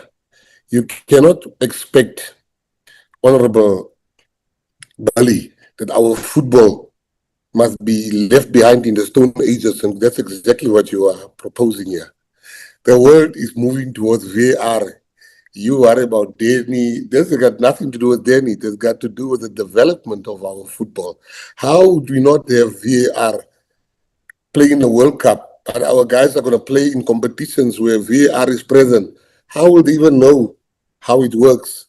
Our referees will not be chosen because they will not be VAR acquainted. Thank you very much. Thank you, Minister. The next opportunity falls to the Honourable Montwedi. Thank you very much, Chair. Minister, in terms of the National Sports and Recreation Act, just to mention a few of what is expected of you as a minister in supporting federations. One, provide leadership, policy direction and oversight, promote and enforce good governance, ensure proper use of public funds. And we all know that SAFA currently does not tick any of those things that I've mentioned above, with serious governance challenges, financial mismanagement, and non-compliance with good governance standards.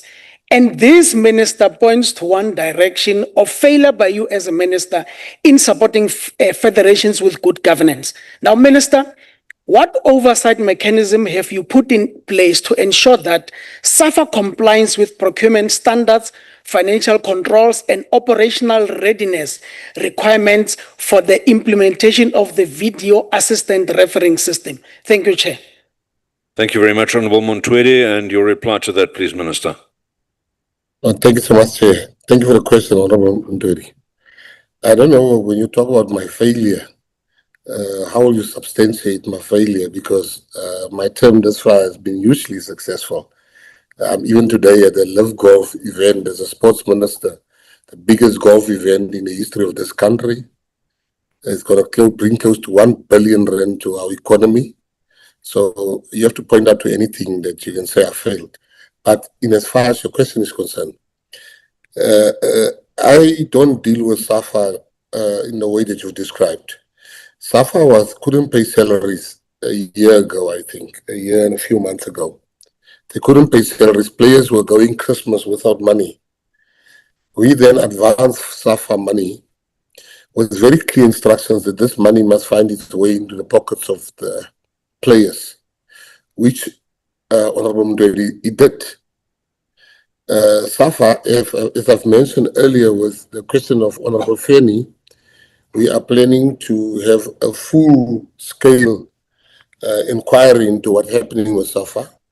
Timing is not on our side. If we have to call people that must get prepared, that must prepare for the World Cup, and we call them here, they are in America and all, we'll get all types of excuses. So the poster that we've done is that, you know, SAFA has really been struggling with some issues which we are going to investigate. But as you say, we've qualified for the World Cup, we've qualified for the African Nations Cup, we've qualified for the Women African Cup of Nations.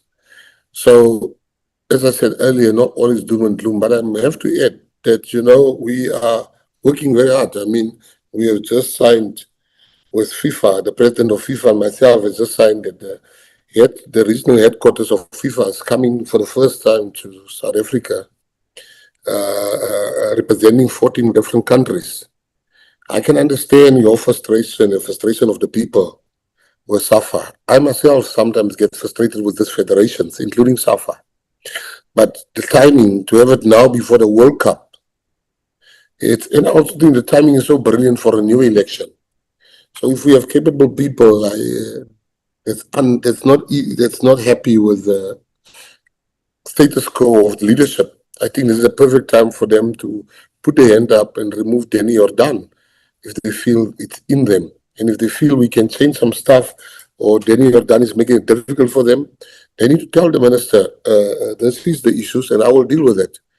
But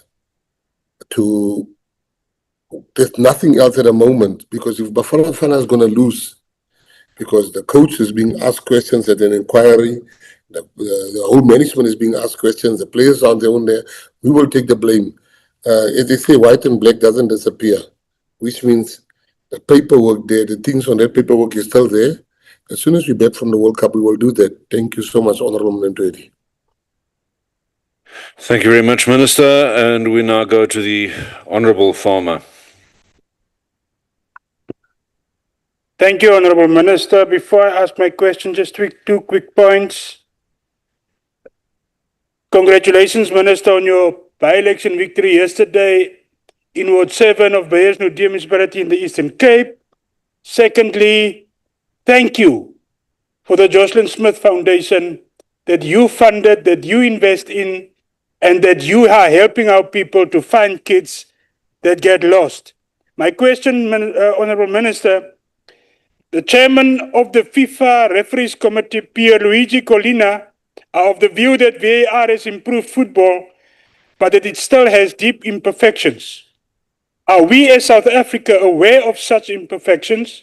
If so, how do we intend addressing those? Thank you, Honourable Minister of Happiness. Thank you. Thank you, Honourable. Your reply, please, Minister. Thank you, Honourable Chair. Thank you, Honourable Farmer, and thanks for the compliments. Yeah, we indeed did win the award last night. Honourable Farmer, let me also compliment you on your jacket, your Scots jacket. It goes with your hair, the grey one. I see you are matching with your hair. Thank you, Honourable Farmer. It is very true what you've just said, Honourable Farmer, that VR is not perfect. But I can tell you, Honourable Farmer, I watched a game. For me, there was just clear corruption. Where a team like, it was Stellenbosch, a clear penalty. The gentleman is even stopping the ball with his hand. Like, it was the clearest form of corruption for me. And the referee didn't point to the penalty spot. Now, VR might not be perfect, but it is better. It is an improvement of where we are at the moment. And I just think that with VR, there's also job creation in the space of refereeing that happens, because you have 6 people sitting there, they're getting better with the game. And what we've done in this instance, we've taken our top 3 referees to head this committee. So I get my advice from them in as far as VR is concerned. They know more than me. I've done what I think that the regulator, the government should be doing to assist. You have cricket, you have rugby, they have this type of equipment. We cannot let the game of the masses stay behind. But I hear what you're saying, and we will be on the lookout for more improvements, and where the system lacks, we'll learn from there. Thank you very much, Honourable Farmer. Thank you very much, Minister. Let's go now to question number 74. Question 74 was asked by the Honourable Adriansa and refers to monitoring of sports infrastructure investments. If you can reply to the question, please, Minister. Excuse me. Thank you very much, Chairperson. Thank you, Honourable Adriansa, for the question. The concerns raised through parliamentary oversight, particularly in provinces such as Limpopo, regarding infrastructure decay and underutilization of sports facilities, are noted and taken very seriously by this department. In terms of accountability, sports infrastructure investment are primarily implemented through the Municipal Infrastructure Grant, the MIC, where funding for sports is ring-fenced and subject to strict planning, reporting, and compliance requirements. Municipalities are required to submit detailed technical proposals, including cost estimates and intended community benefits, which are assessed at both provincial and national level before funding is approved.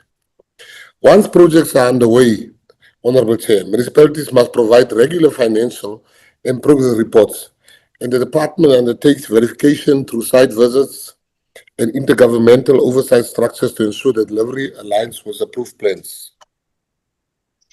To strengthen accountability further, the department is formalizing a dedicated oversight mechanism to improve coordination and ensure consistent monitoring across all stages of project implementation. In relation to performance monitoring, the department has adopted a more integrated end-to-end approach, taking projects from planning through to post-completion use. This includes assessing not only whether facilities are completed on time and within budget, but whether they are maintained and actively utilized by communities. Importantly, lessons from parliamentary oversight and provincial engagements have been incorporated into this approach, particularly to address recurring challenges related to maintenance and utilization. Chairperson, I would not be honest if I don't tell you that there are municipalities that uses those funds for the wrong reasons. They are not using the fund. They will pay salaries. They will pay people. They will repurpose or redirect the funds meant for helping the infrastructure, to building our infrastructure or maintaining our infrastructure. We have taken a very grim look at that, Honourable Chair, where we now are looking at every little step in every step of the way, because we've got partnerships now with schools, local clubs, community organizations, where we tell them about what we're about to construct here, so that the community pressure can be there and say, how far are you with this? The community even coming out in the mornings and say, why were you guys not at work yesterday? To finish, so there's more pressure on municipalities, and we're going to name and shame the ones that are guilty, that are not fixing the stuff.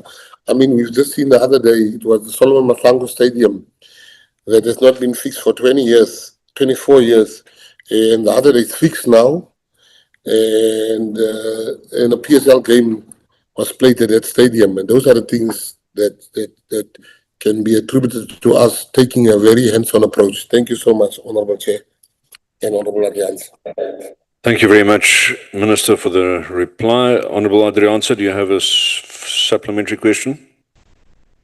Thank you, Honourable House Chair. Yes, I do. Maintenance is a foreign language.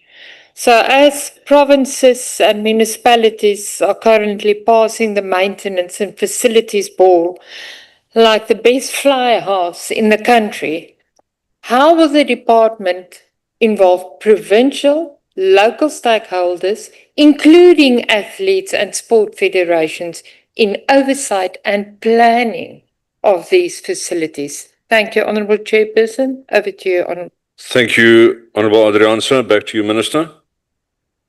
Thank you so much, Chair. Thank you, Honourable Adrianza. Well, Honourable, that has been a problem, and I can agree with you that, maintenance has been a problem nationally. It's a legacy problem. It's a problem where people take out a tender, build thing, but no provision is being made. It is the reason why we are where we are today. I can assure you, Honourable Adrianza, that we have taken a keen interest in what you just proposed to include athletes. I mean, just one example I can make you is that I work very closely now with Simbini, the sprinter, to arrange one of the biggest events at a stadium in Pretoria for later next month. I can our decorated tennis player, a wheelchair tennis player. We work with her and a foundation also to make sure that to make sure that Khutazo is helping a lot through a foundation, making sure that she builds new sports infrastructure, stadium, combi courts, and we are there every step of the way. But it is a problem, and I'm not going to sit here and say it's not a problem. It is a problem. We are meeting with mayors, we have MINMEC, we are meeting with the premiers, and we tell them that time where you just take money away from sports infrastructure. It will make you very happy, Honorable Arianza, to tell you I take this extremely serious. That if I look at how many combi courts has been built in the past 10 years, I can tell you that in the past 2 years, we've built more combi courts that, currently that was built in the past 5 years prior to us arriving here. And we've done that in not even 2 years.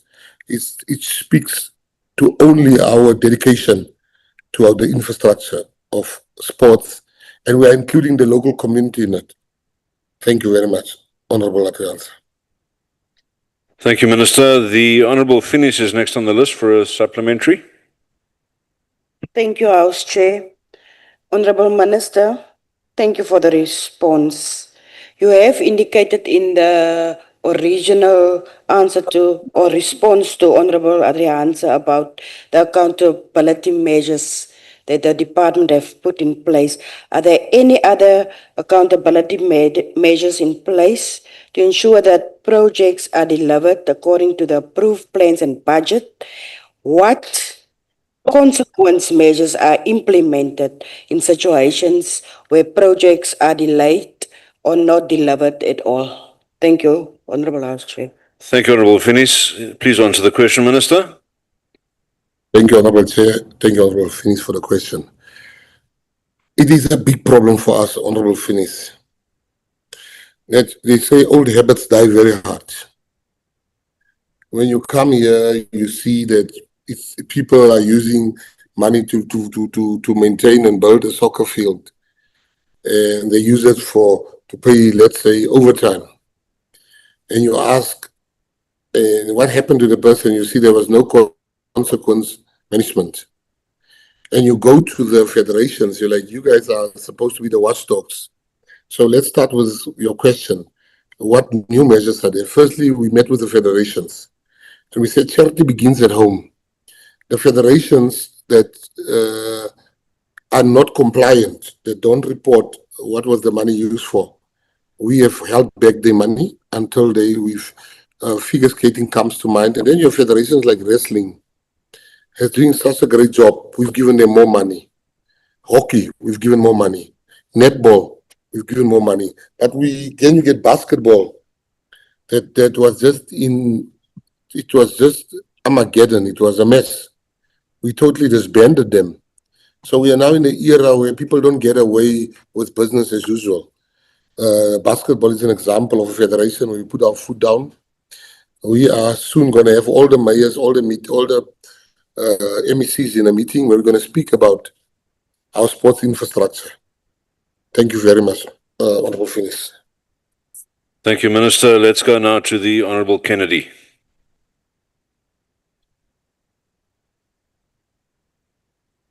Thank you, House Chair.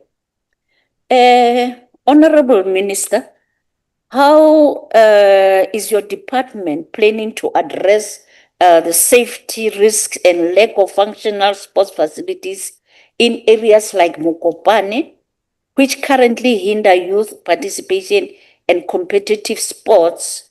And what management and maintenance models will be implemented for rehabilitated facilities to ensure that they don't fall back into this repair in the future?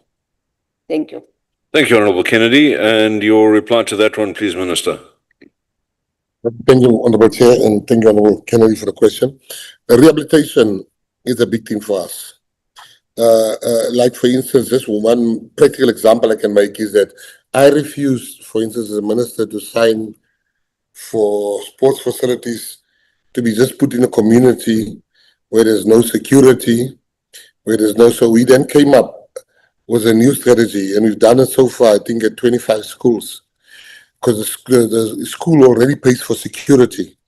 There's already dedicated security in the school. So we are now doing all our projects. If we build a combi court, if we build a public gym, we are no longer building it on the street corner because the people that are addicted to drugs take that and they use it as scrap metal. We can't be doing the same thing all the time, knowing what the result is going to be. You can put up a public gym outside. The next day, They will be gone. But now what we've done, we've seen it's working. Where we put even the children's play parks in the schoolyard, and we speak to the principal and we say, listen, this is in your schoolyard, but all the other schools got access to it. Like for instance in Annandale, when we put it there, we sat with the principal and she agreed that other schools can use this facility. At night we can sleep because the school has security already that the state is paying for. Because it is a problem, and was my one way to make sure that we don't every year spend the same money to build the same things. Thank you so much, Honorable Kennedy. Thank you very much, Minister. Let's go now to the Honorable Briat. Thank you, Honourable House Chair. Agbare Minister, jou antwoorde laat meer vrae as wat ons antwoorde het vandag. So, laat ek probeer om by een punt te bly, Honourable Minister. The fact of the matter is that through the MEG grants, municipalities refurbish, but as you said and stated, you are supposed to ensure that these sports stadiums and athletic fields and so on are actually done, and you say that you will improve monitoring. But we have seen, and I would like to use one specific example in Letsemeng local municipality in the Free State, in the south of the Free State, where less than 10 years ago, the athletic stadium was refurbed. It has never been used, and it has deteriorated to such an extent that it is unusable now. Furthermore, in that same municipality, a soccer stadium was built. The scope of work was changed, and now not even a primary school soccer team can use that soccer stadium.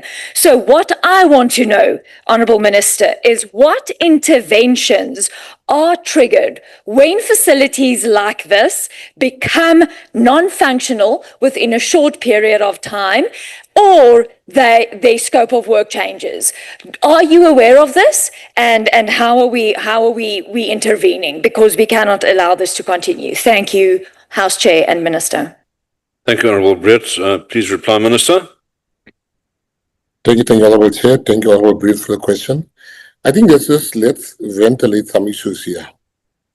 The Honourable member speak about Mukopane. This doesn't only happen it happens in all provinces. And I mean all 9 provinces. We've had multiple complaints, but some of these matters, as you say 10 years ago, is pure criminality. It is pure corruption. It needs whistleblowers. It needs people in that municipality. It needs the community to stand up. So I want to encourage community members where they were told there will be a swimming pool. If there's no swimming pool, it needs to be reported because the money has disappeared. That is a matter for the WOCs or the SIU in the instance, but we are not doing nothing. Yes, I've just made a clear example. You look at George municipality, we gave them 40 million rands for a stadium. They finished their stadium to completion. No cent was missing, for instance. You can go to the different places in South Africa where people are really using the money that it was meant for. Matikama, for instance, we had a partnership there with business and a sports center, and we did that. That was done very, very well. But then you do get that 1 or 2 or some places where the money was just stolen. Me doing stuff now at the school premises is one of the intervention methods.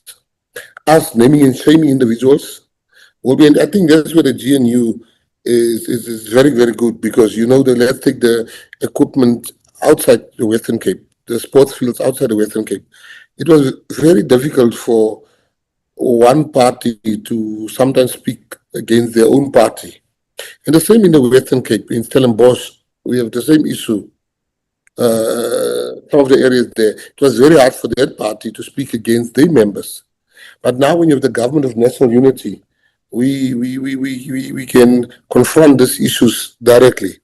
So lest you accuse me of creating more questions, I want to say I have start with the intervention of doing stuff at schools where there's already security.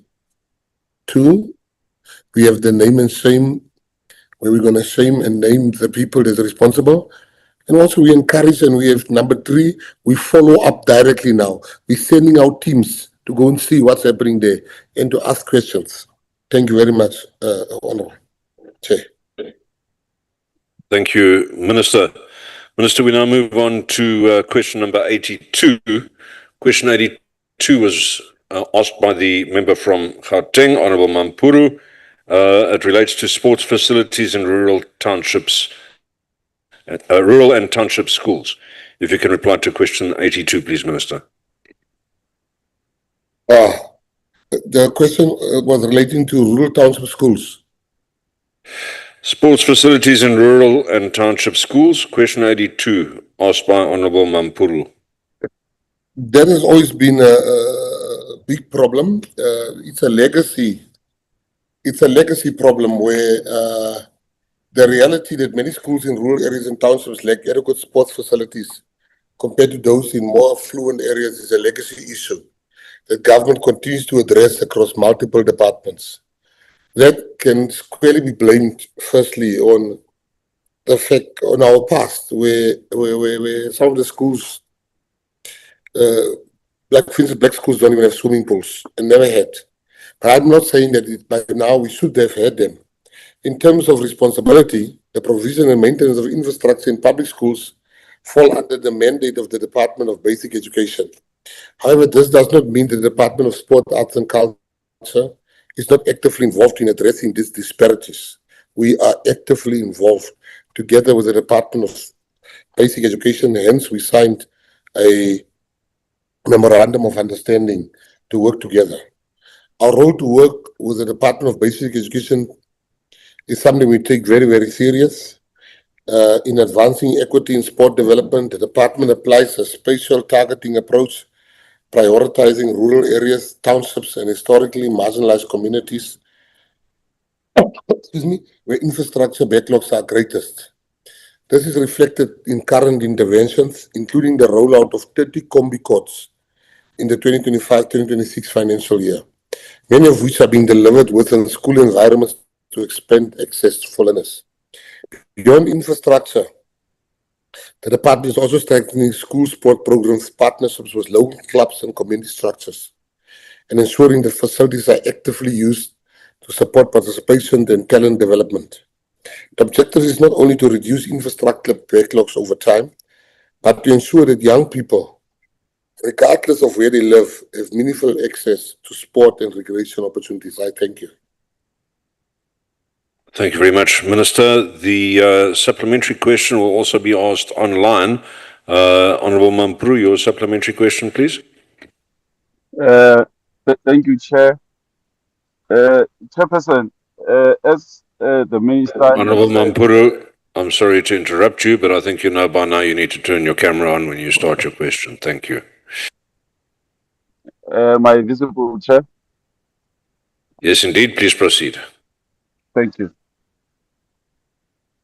Yeah, as you've just highlighted, Minister, that the situation that we find ourselves in is a legacy of apartheid, where the privileged minority were given preference over the underprivileged majority.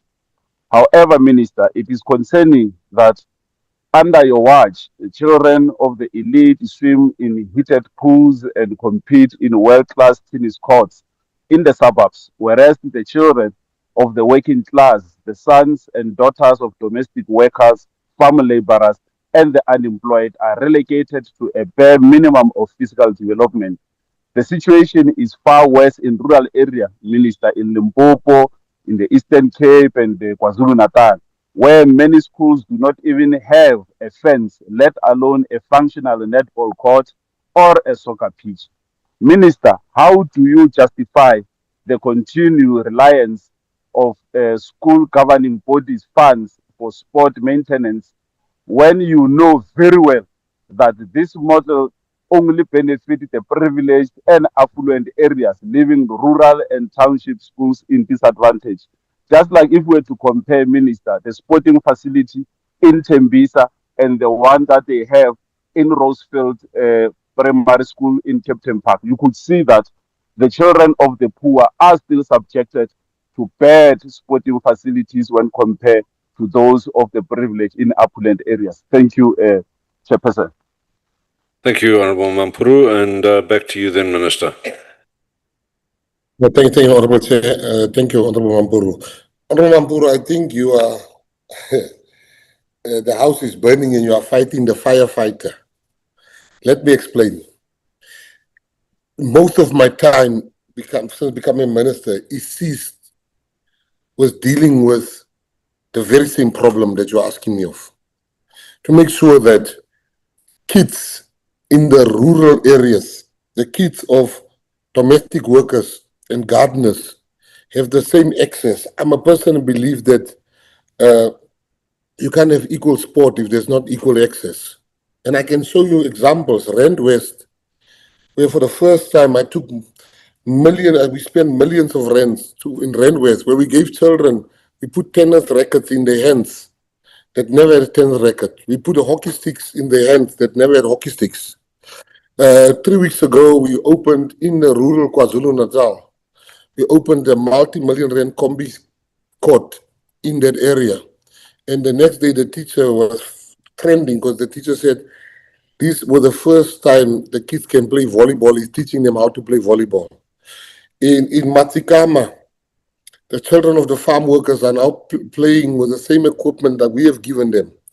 Limpopo, we were there with the Rain Queen was there when we opened in a rural area, combi court. And in George, in Düsseldorf, I can go on and on and on, places where we have really, but trust me when I tell you, we are still far from where we want to be.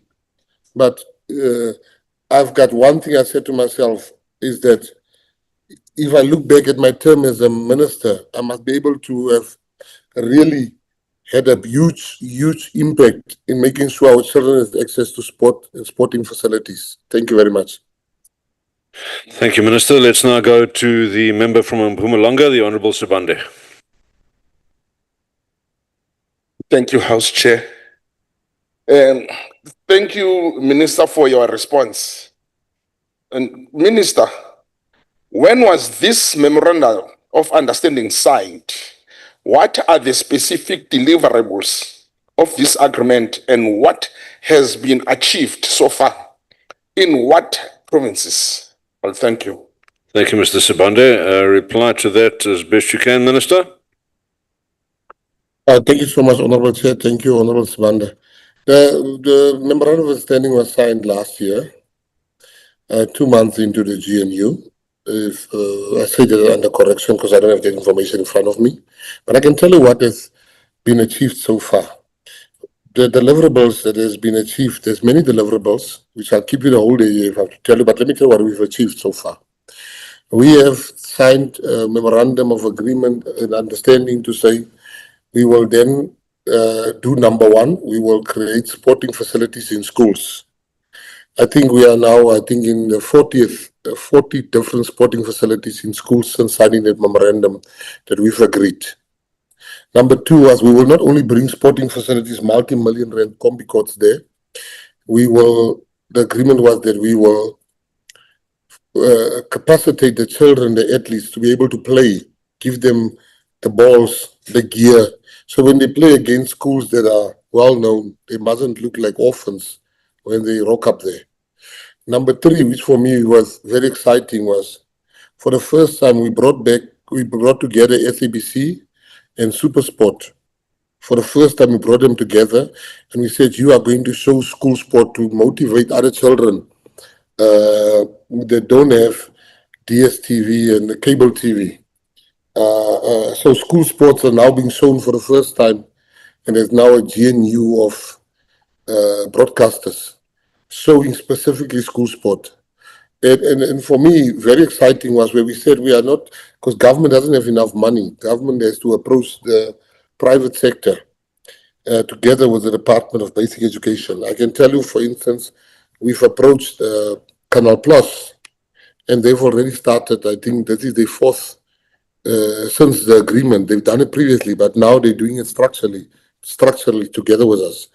They've already started with 4 or 5 million rand Comicots that they are rolling out throughout the country. Thank you very much, Honorable Chair. Thank you, Minister. The next supplementary question from the Honorable Badenhorst. Afternoon, Minister. Minister, South Africa seems to be chasing expensive, high-risk mega events like Formula One and the Olympics, but struggling to retain events like the World Surf League in Jeffreys Bay. Not even talking about the apparent loss of focus on sports, arts and culture at formative level, like the poor children in George Boschutz that are still waiting for the bicycles that you gave them and took away in December. Tell me, Minister, is there a strategy here, or is it just a ministerial wish list of media agendas and a few free tickets to glamorous events for yourself? Thank you. Thank you, Honorable Badenhorst. Your reply to that, please, Minister. Thank you so much, Honorable Chair. Thank you, Honorable Badenhorst. Let's start where Honorable Badenhorst started, in Botswana, where I took my money, my kids' money. My kids, I told them they need to buy something for Christmas for poor kids. My kids decided to buy 30 bicycles for the kids in those areas. Now, Honorable Badenhorst now listened to fake news that said I took the bicycles back. I wonder how would I have carried it, because I went there with my combi. And the bicycles are still there. But just to show you the proof, we have won that place, Botswana, that you've mentioned, at a by-election. And there was another by-election. And the Patriotic Alliance won again. Now, unless you think the people of Botswana are very stupid, why will they vote for somebody that take bicycles back? We've won it twice. Then the second one. You must understand, sport is no longer what it used to be during apartheid. Sport has now become a business, which is called the business of sport. Today, we are here at Live Golf, where it was reported this far, we are standing at 900 million back into our economy. Jobs has been created. 200 million has been given to local artists, local entrepreneurs. Hotels are fully booked in the city of Joburg in Gauteng. It is packed. We have sold 95,000 tickets.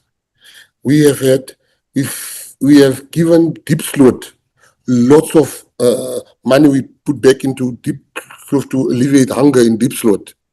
The people working here are all from Diepsloot, or mostly from Diepsloot. So Formula One and these events you are talking about are no longer just about entertainment. They are also money spinners for countries through the fiscus. They are also showcasing your country. They are also a driver for tourism. You speak about the event, the surfing event. The surfing event you speak for, we've never had a letter. That is now white privilege at its best. If you ever wanted to know what white privilege is, it's that black people must stand and write letters to me. Then you want me to give money to people that just assume I would think they would need money. I've never given them money. They've never given me a letter. In fact, the municipality has let them down because they used to give them money. I wonder why that stopped. Thank you very much. Thank you, Minister. Let's go now to the Honorable Mhlongo for a supplementary question. Thank you, Chair, and greetings to you, Minister. Minister, can the Minister indicate whether the department has clear measurable targets and timelines to eliminate imbalances in sports infrastructure between the affluent and the disadvantaged schools, and how progress towards these targets are monitored and reported? If such targets don't exist, how can the government claim to be serious about achieving equitable access to sports facilities across all communities? Thank you, Chair. Thank you, Honorable Mhlongo. And your reply to that, Minister, please. Thank you, Chair. Thank you, Honorable Mhlongo. You know, Honorable Mhlongo, honestly, we do not need even to debate the fact that there's a big discrepancy between the haves and the have-nots in this country. And it shows clearly that I think there's like 25,000 schools in the townships. And of those 25,000 schools, I think that not more than 2,000 are swimming pools. Not more of them as sporting facilities. I can tell you we have rolled out 100% of sporting facilities that we've rolled out, Honorable, since I became the minister, has been to previously disadvantaged communities and communities that is affected by gang war and shootings, because children get shot when they play the street. And we are now starting sporting facilities where they can go to areas. In the rural areas, I always thought I'm well traveled until we started rolling out the sporting facilities. We go to areas that I never even knew existed in South Africa. I agree with you. I'm not going to even debate this. There's a problem, and the measurables in our department is very clear, where we just took a decision in the department, like, and we must reach a stage where there's equal participation, but there's also equal rollout of sporting equipment. South Africa is awash with talent, and the biggest indictment on myself as the minister and everybody else is the fact that there's still children playing with plastic balls made out of plastic bags. And it breaks my heart to see that. But I can assure you, this weekend coming, not even this weekend, on National Day, on 21 March, I am rolling out 2 multi-million combi courts. One at a school for disabled children, Ritameleng, and Rurepan School. So I'm giving you basics.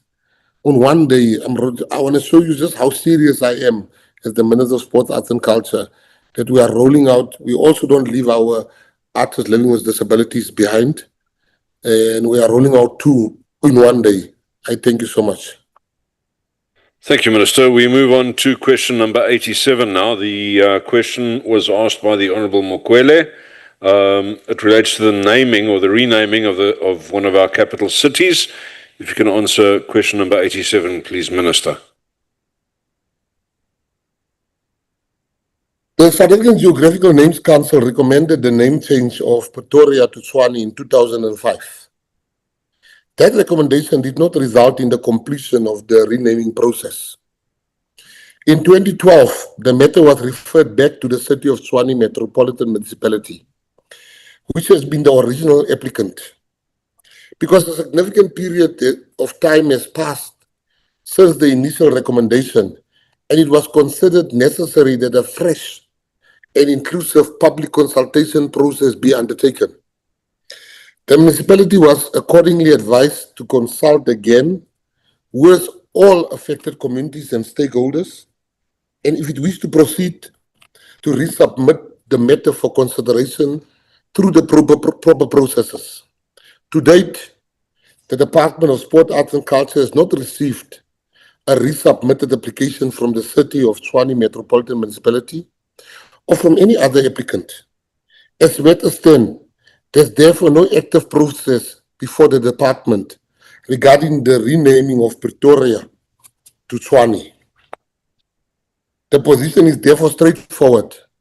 The department does not reopen or advance such matters in the absence of a properly submitted application. I know many say, Clayton McKenzie, the minister's changing names. That's not my job. There's never been, and it shouldn't be. It goes through a process. When application is brought, it must be supported by the required consultation and process. In this instance, that has not occurred. Accordingly, there's no substantive progress to report at this stage because there's no current application under consideration by the department. I thank you. Thank you very much, Minister. The opportunity now passes to Honourable Mokwele for a supplementary question. Thanks very much, House Chair. And also thanks very much, Minister, for your reply.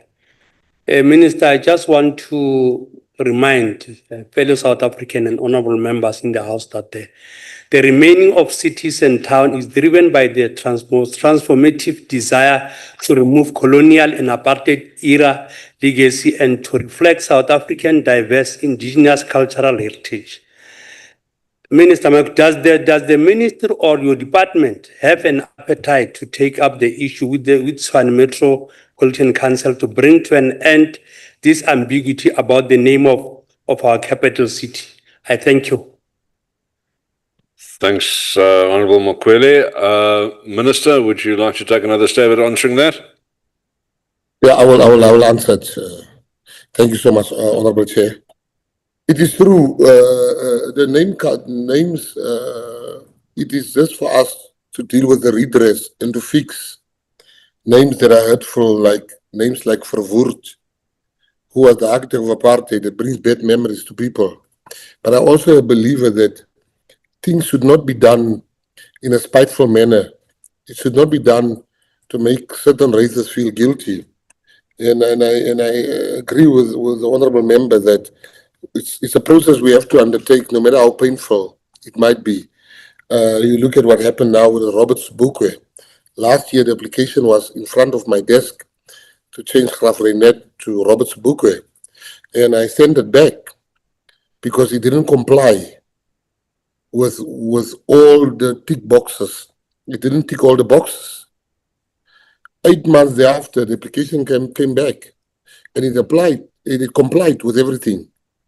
As far as Tshwane is concerned, I cannot do that, or Pretoria, because I cannot get involved myself in pushing for a name change in my capacity as Minister of Sport, Arts and Culture. Then I will not be fair to the applicants that's against the name. Anybody that feels Pretoria should become Tshwane should take it up and follow the process. And I will get involved when it lands on my desk. I thank you very much. Okay. Thank you, Minister. The next supplementary question falls to the Honourable Pinar. Thank you, House Chair. Goeiemiddag, Minister. Minister, these name change proposals are creating division instead of unity, and despite clear public resistance and serious cost concerns. Just take the example of Graf Reinet you just spoke about, with over 21,000 objections in just 1 month.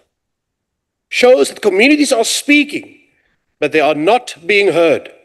Why is your department treating public participation, as you said, a tick box exercise instead of a constitutional mandate? And will you commit to honouring the will of the communities when they clearly oppose these changes? Thank you, Chairperson. Thank you, Honourable Pinar. Please reply to that, Minister. Thank you, Honourable Chair. Honourable Pinar, nothing should give you greater joy than what you just mentioned, that Robert Sobukwe name I've sent back last year. I refused to sign it because I wasn't satisfied that proper consultation has happened. 8 months thereafter, proper consultation has happened. You talk about 22,000 people. What I find very strange, Honourable Pinar, is the fact that there's just the resistance for name changes that can reflect the majority of these people, and that can reflect our history and our heritage and our stories. That is not hurtful. I don't understand the name Robert Sobukwe. How can that be hurtful? Because the freedom that we enjoy today is because of people like Robert Sobukwe. I don't know what Graf has done and his wife Reinet for the freedom that we are enjoying today, but I can tell you maybe they did, and I don't want to cast aspersions on them. But I can tell you what Robert Sobukwe has done. But Honourable Pinar, you must also understand that most of the people, particularly in the white community, that complain about these name changes, go look at the business names. Most of the business names got black names, Khumalo and Sons, but all his sons are white. But for the purposes of benefiting from BEE, but when it comes for the purposes of benefiting for the nation, then they have a problem. We shouldn't do this to hurt people. But imagine your child has been killed by Verwoerd, and every day you must drive in Verwoerd Street, for instance. It cannot be. I'm totally against things like kill the boer, kill the farmer. I'm totally against things like names that should remain the way they are. Democracy, we must all make sacrifices. And I just think it's not right for people to sit here and say, yeah, there's 22,000 people, they don't want the name. I can assure you there's more people that want the name Robert Sobukwe. And I have been painted as the person that changed the name. And in this very place yesterday, the people overwhelmingly voted for me or the party I belong to, the Patriotic Alliance. So if they were so against the name change, why did they vote for the Patriotic Alliance? I thank you. Thank you, Minister. Let's go now to the Honourable Mampuru for a supplementary question online again. Thank you, Chair. Minister, as part of social cohesion, correcting the ills of apartheid and colonialism, it can only be fair that the country we live in reflects our democracy. Imagine, Minister, the children of the so-called Israel having to live in a city named after Adolf Hitler, or the people of DRC having to live in a city named after Leopold. Having said that, Minister, can you update us, as you've also indicated, give further clarity, especially on the people living in Tshwane, on the progress regarding the proposed renaming of the capital city from Pretoria to Tshwane, as recommended by the South African Geographical Names Council in 2005? And what are the reasons for the delay in finalizing this, finally having to allow the people of Tshwane having to go to a city named after King Tshwane, who once resided in that area? Thank you, Minister. Thank you, Honourable Mampuru. If you'd like to respond again, please, Minister. Well, thank you so much, Honourable Chair. I did respond, but I want to respond again. In 2012, the matter was referred back to the city of Tshwane, which has been the original applicant. And they have not resubmitted it again, Honourable. So, where I am sitting, I mean, such a serious issue, the city of Tshwane should come and say we want the name Pretoria to change to Tshwane. They've not done that.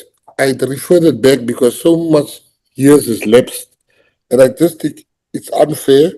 And I said, let's restart the process. It was even before my time when it was said the process should be restarted. And we are still awaiting them to come with a new evidence and show us they've ticked all the boxes. They have done the public consultation. They've met with all affected parties. They've not done that so far. We cannot, because people who just wish for names to be changed. There are processes that should be respected, no matter who it favors or who it doesn't favor. Thank you very much, Honourable Chair.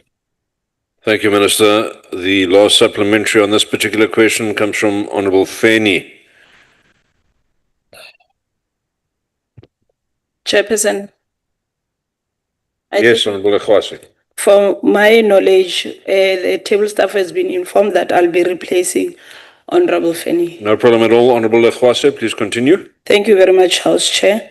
Honorable Minister, I would like to know whether the department has undertaken an assessment of cultural benefits of changes when it comes to historical names of places that remains a symbol of our divided past. Thank you very much. Thank you, Honourable Ekwasi. Let's go back to you, Minister, please. Thank you, Honourable House Chair. Honourable Ekwasi, thank you for your question. Look, this is a constitutional obligation on us for names to be changed where people feel that better names will serve the country better, or new names. So this is not something that we must even investigate. We'll be investigating the Constitution if we do that. This is a constitutional imperative that it has to happen. And it's going to happen, Honourable Lekwasi. I can show you Bayers Nodia. There was not a lot of people that was against the renaming and called it Bayers Nodia. The same was Nelson Mandela. We can't name everything to Mandela. But there seems always to be an issue when it is names that people don't understand. And that gives us an opportunity to know about this culture. I look at some of the names and I don't even understand them, and I will research them and find out. And after some time, I quite understand why people want to change the names. We come from a very, very difficult past. And we as South Africans must understand that, example, this week, we've got Human Rights Day. There's people that died on Sharpeville Day. And they carry the scars, they've lost their parents.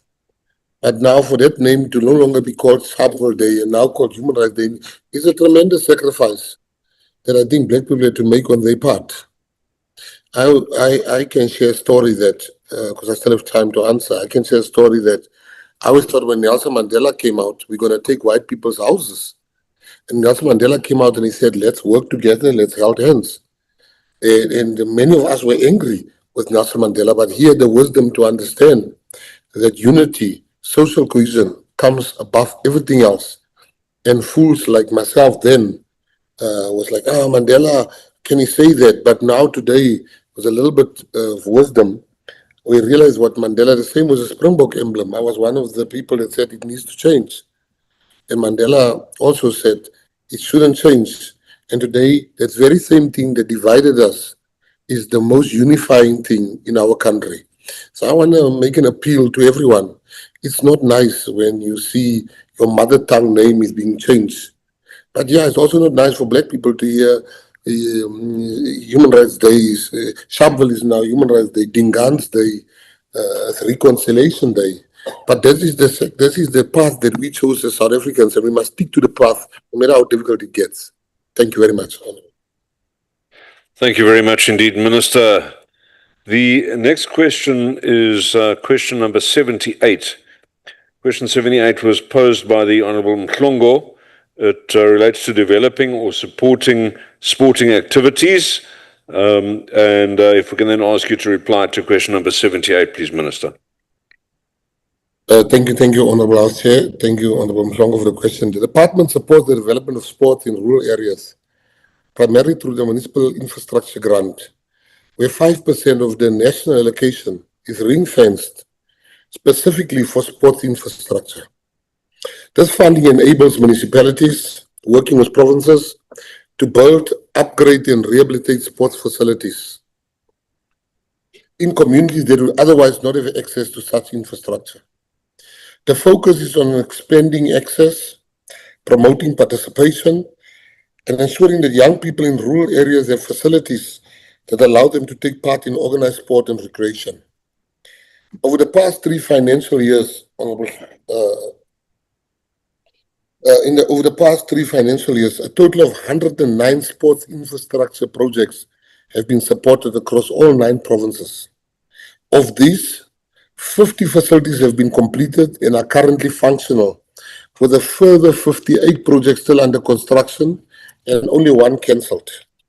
In terms of upgrades and refurbishment, 42 facilities have been improved over the same period, with provinces such as the Northern Cape, Eastern Cape, and KwaZulu-Natal receiving significant attention in line with rural development priorities. It is important to note that implementation is undertaken by municipalities in line with the MEEC grant conditions and progress, and it can vary depending on local capacity and project readiness. However, the program is steadily expanding the footprint of sports infrastructure in rural South Africa and contributing to increased participation, talent development, and social cohesion in undeserved communities. I thank you. Thank you very much, Honourable Minister. And in line with the rules of the National Council of Provinces, the first opportunity for a supplementary question falls to the person who posed that question. We therefore invite Honourable Mhlongo to pose that question. Thank you, Chair, and thank you, Honourable Minister, for answering my question. Minister, beyond the infrastructure delivery, can the Minister indicate what measurable impacts these facilities have had on sports participation rates, school-level competitions, and talent development in rural communities, and how this is tracked? If such impact assessments are not conducted, how does the department determine whether its investments are actually improving access and opportunity to rural youth? Thank you so much. Thank you, Honourable Mhlongo. And then your reply to that, please, Minister. Thank you, Chair. Honourable Mhlongo, we don't build these things only to create champions. We build those things to keep our kids off the street. The street has become very dangerous. Where in the communities where I grew up, children are being shot. We've got so many kids that we bury because they are caught in the crossfire between gangsters. These facilities also keeps kids off the street.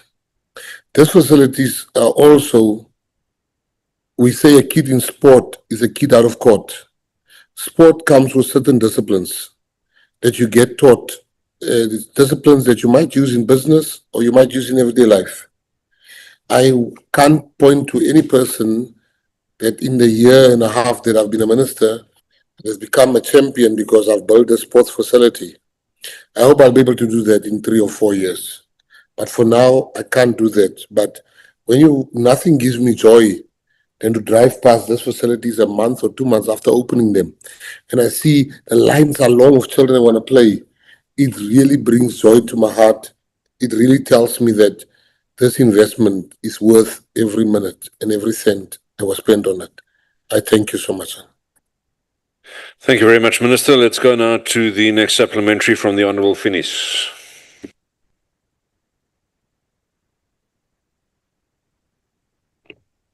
Thank you, Chairperson. From my side, I just want to know in terms of the facilities built, in terms of the rural provinces, why do you think, Minister, is the reason so few facilities was built in the different rural provinces like the Northern Cape? Thank you very much, House Chair. Thank you, Honourable Finis. And let's get a reply from you on that, please, Minister.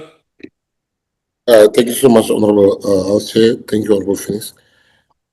The Northern Cape is I think, is the best example you could have made. The Northern Cape is the only province in this country that don't have a stadium that comply with CAF standards. The Northern Cape, a lot of events bypass the Northern Cape. Like, for instance, the Great Rugby Tour is coming. Surely because of the stadium, the capacity, and the type of stadium. So, what happens in the Northern Cape, hence, we have taken the decision that we need to accelerate the growth of the Northern Cape sports infrastructure. That's why, as I said, this week we are opening 2, and this is only the beginning. It's not the end.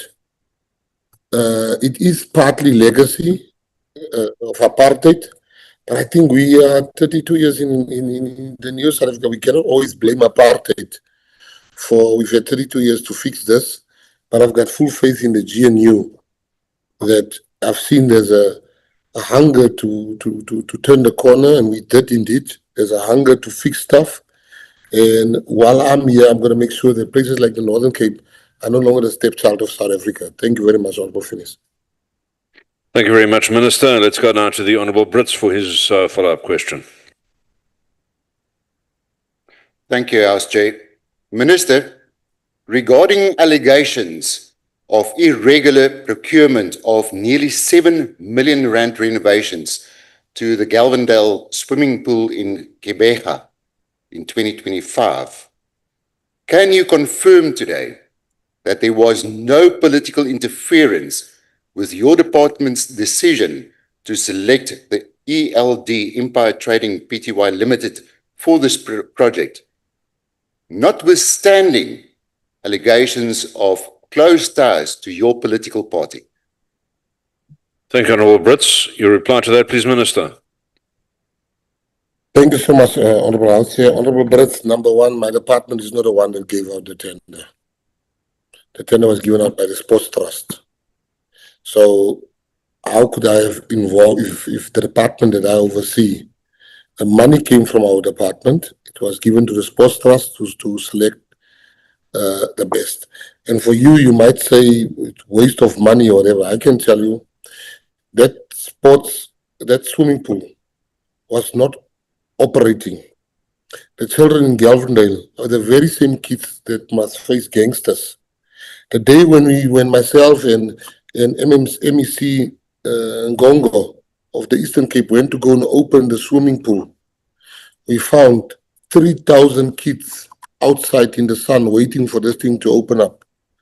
Now, 7 million to fix a swimming pool is a reasonable amount if you saw the disrepair that swimming pool has been in.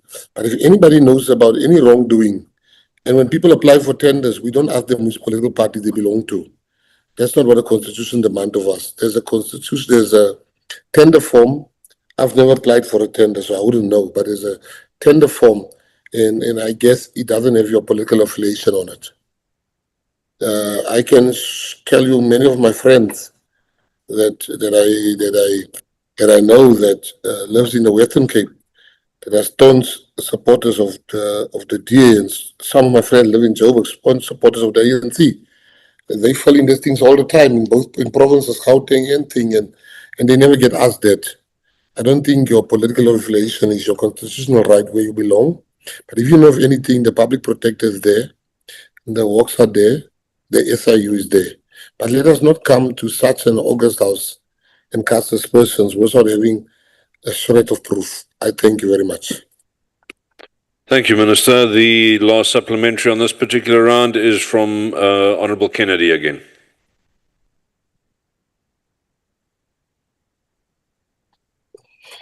Thank you, House Chair, again. Minister, given that many facilities delivered under the municipal infrastructure grant are often prone to falling into disrepair shortly after handover, what maintenance compliance monitoring do you perform on local municipalities? Thank you. If you can reply to that, please, Minister. Thank you so much, Honourable House Chair.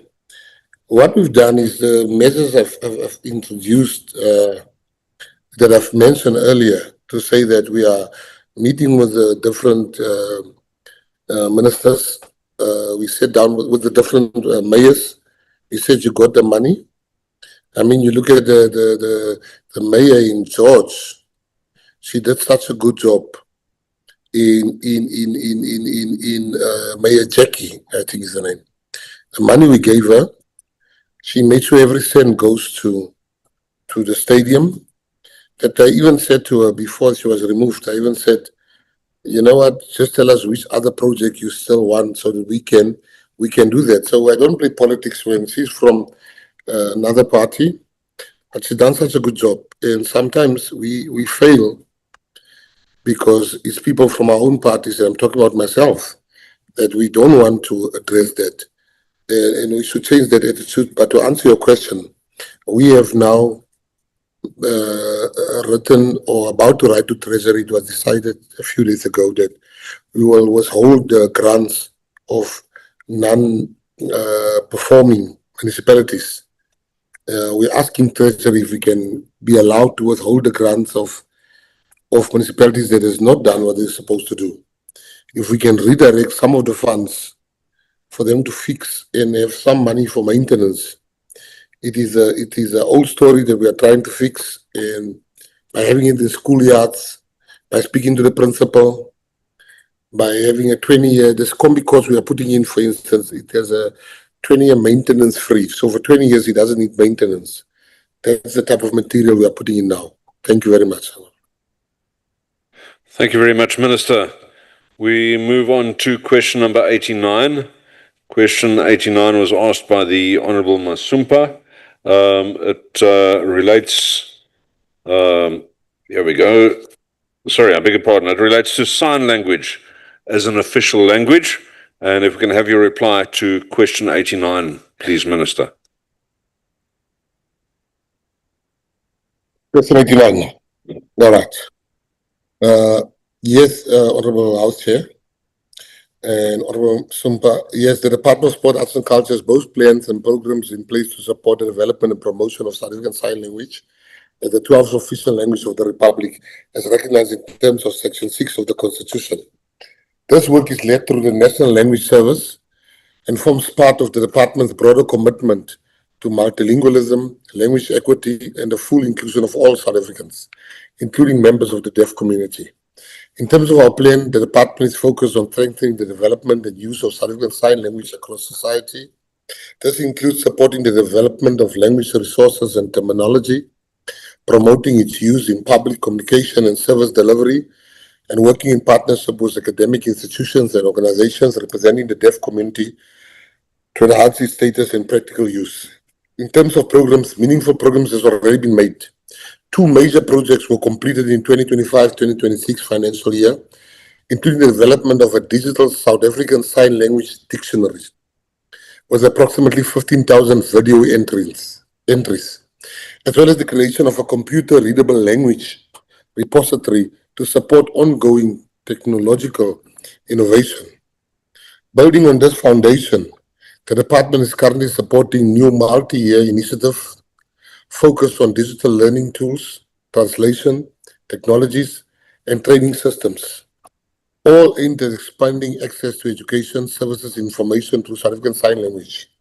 Chairperson, the recognition of South African Sign Language as an official language is a constitutional commitment that must be realized in practice. The work we are undertaking is therefore directed at ensuring that this recognition translates into real access, real inclusion, and real dignity for deaf South Africans. Thank you. Thank you very much for that reply, Minister. Just to alert members, the spotlight was shifted from the Minister onto the chamber so that the sign language interpreter could be visible to all those watching the session. Obviously, we're talking about that specific talent now. Honourable Masumpa, if you can ask your supplementary question, please. Thank you, House Chair. Thank you, Minister, for the reply. Indeed, the 2023 Parliamentary Constitutional Amendment was a revolutionary decision to recognize sign language as an official language. This role governs distinct language that has evolved from a marginalized communication system in residential schools to a key component of inclusive education, with ongoing standardization to ensure equity. How is the government going to go about creating a comprehensive policies in areas like healthcare, education, and justice, and to overcome key challenges like need for more interpreters and ensuring uniform interpretation of the language across all 9 provinces? Thank you. Thank you, Honourable Masumpa. If you can reply to the question, please, Minister. Thank you, Honourable House Chair. Honourable Masumpa, thank you for the question. I can assure you this is something I take very seriously. 2 days ago in the Western Cape, I called like a Indaba for languages where we got all the professors, we chose top language practitioners and we called the professors, and we then got a task team to look at how we can accelerate. We had people from the justice system, professors to come and speak to us. We had healthcare because one doctor was telling us that the hardest thing and the importance of language is when a patient is injured and they can't tell you and the doctor and the patient don't speak the same mother tongue, and the patient cannot tell you what's really wrong with them in a foreign language. And what we've done, we then immediately set up within 2 days a task team that will deal with issues like even economically. I learned that tender documents, while we're speaking about tender documents, only come out in English and in Afrikaans. Now that is economic exclusion of and marginalization of people that speak languages outside those 2 languages. That's why you see sometimes I hear people when they were told bring a certified copy of your ID, they just see ID and they bring an ID instead of certified copy because it's not in their language. I can assure Masumpa that it is something we take very seriously, hence we've got a task team now and the task team will guide the minister. Thank you. Thank you very much indeed, Minister. Let's go now to the Honourable Du Plessis. Thank you, Honourable House Chair. Honourable Minister, the National Language Unit for South African Sign Language falls under the Pan-South African Language Board. In spite of the adoption of South African Sign Language as an official language in 2023, no increase in budget was made available for the Pan-South African Language Board in that year or subsequently. If you will forgive the pun, is the acknowledgement of South African Sign Language just lip service, or will you commit to real funding increases in the future budget? Thank you, Honourable Du Plessis. If we can have your reply, please, Minister.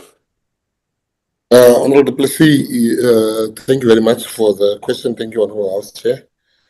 Issue of if there's no budget increases, it shouldn't speak to an unwillingness or a disrespect or unwillingness to promote a certain language or a certain task in government. Sometimes we are victims ourselves of budget decreases, of budget cuts, of the fiscus, or we're not in a very strong position at that particular time in South Africa. So it should never be viewed as when somebody has not gotten more money, that the program is less important or is not being taken serious.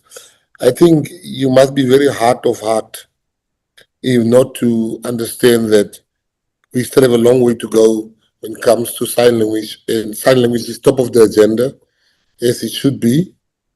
I've learned so much when it comes to during this Indaba, where one of the speakers was telling me during lunch that when there was floods in Limpopo and people were told to evacuate, she didn't know what to do because nobody told her in sign language it's time to evacuate. At the airports, we have work to do at our airports where we take it for granted for the deaf and the blind that they'll know if the flight has been postponed or the flight is late or there's been delayed. I can assure you these are things that's very close to my heart. And I will personally look at the pencil. I had regarding pencil, what you should also know is that I had a 6-month fight. It was my first fight when I became the minister, where I fought for the fact that there was not one white person on the pencil board. I said, that's not the South Africa that we want to build. That's not the country I want to be part of. That because all languages and all races should be represented on that board. And I can tell you, I will look at the budgets and when there's more money, I'll make sure they get more money. Thank you so much. Thank you, Minister. Let's take the next question, please. It'll be posed by the Honourable Keza. Thank you very much, Chair. Minister, given the massive shortage of accredited South African Sign Language interpreters, what programs have you put in place to provide bursaries for hearing and deaf youth to qualify as professional interpreters so as to meet your constitutional mandate?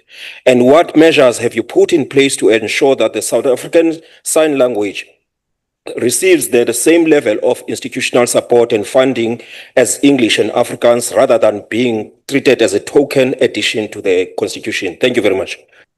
Thank you, Honourable Keza. Let's get a reply to that, please, Minister. Thank you, Honourable House Chair. Thank you, Honourable Keza. The issue that we are having is that, as I said, we had this Indaba, and we had a task team. My apologies. We had a task team, and the task team will now advise the minister. What I've done in the meantime, there's a lot of bursaries in the department that I asked them upon my appointment that, can you show me the successes of these bursaries that we've been giving out? Who has graduated? What are they today? And I've asked the DG to say the ones that doesn't have success stories, let us keep that money back and we'll channel it into a worthy cause. That worthy cause will be exactly, Honourable Keza, what you just said. As I said to you, it's on the agenda. Your questions got very good advice in it, that we should prepare for the revolution is coming when it comes to sign language, because I call it interpreters. It's going to be a revolution because the stories we heard was horror stories from them. So I'll use part of your question also as advice so that I can implement some of what you asked me of. Thank you so much. Thank you, Minister. The last question of the day will be posed by the Honourable Briot. Thank you, Honourable House Chair. Honourable Minister, there's a lot of talking involved, a lot of indabas, a lot of talk shops, a task team to advise, a task team to do this. It's really quite frustrating because the fact of the matter is that we need practical accessibility to sign language. It cannot continue being the stepchild of the 12 official languages. So I want to know from you, Honourable Minister, what measurable targets and timeframes exist to address sign language and to make it an actual worthy language in South Africa that gets acknowledgement. Thank you. Thank you very much, Honourable Breed, and let's go to you for your last reply, please, Minister. Thank you, Honourable House Chair. Thank you, Honourable Breed. Honourable Breed, you know, I know what I know and I know what I don't know. And if you know what you know and you know what you don't know, you can save this government a lot of money. Instead of coming 2 years down the line and realize I didn't know what I was doing, I get in the professionals like the professors and say to them, in the shortest space of time, what would you advise me? How can I go from A to Z? Instead of guessing along the way. Most of our problems come from people that thought they knew or they didn't know they didn't know. Now, government is serious about, the president will speak, there will be sign language interpreters. But we are so far from, and my job is to accelerate that. And if you know me, I see you say a lot of action. This will probably be my first task team that I put together to advise me on a certain matter. I'm an action man. Next time I appear in this house again, there will be tangible results and answers regarding that matter. Thank you very much. Thank you very much indeed, Minister. Honourable delegates, I'd like to thank Minister Mackenzie. I'd like to thank the MECs, all special delegates that have joined us online, all permanent delegates, SALGA representatives, for availing yourselves for this particular meeting. Honourable delegates, that concludes the business of the day, and the House is therefore adjourned. Thank you very much. Thank you, House Chair. Recording stopped. Thank you, House Chair. Good evening. Oh,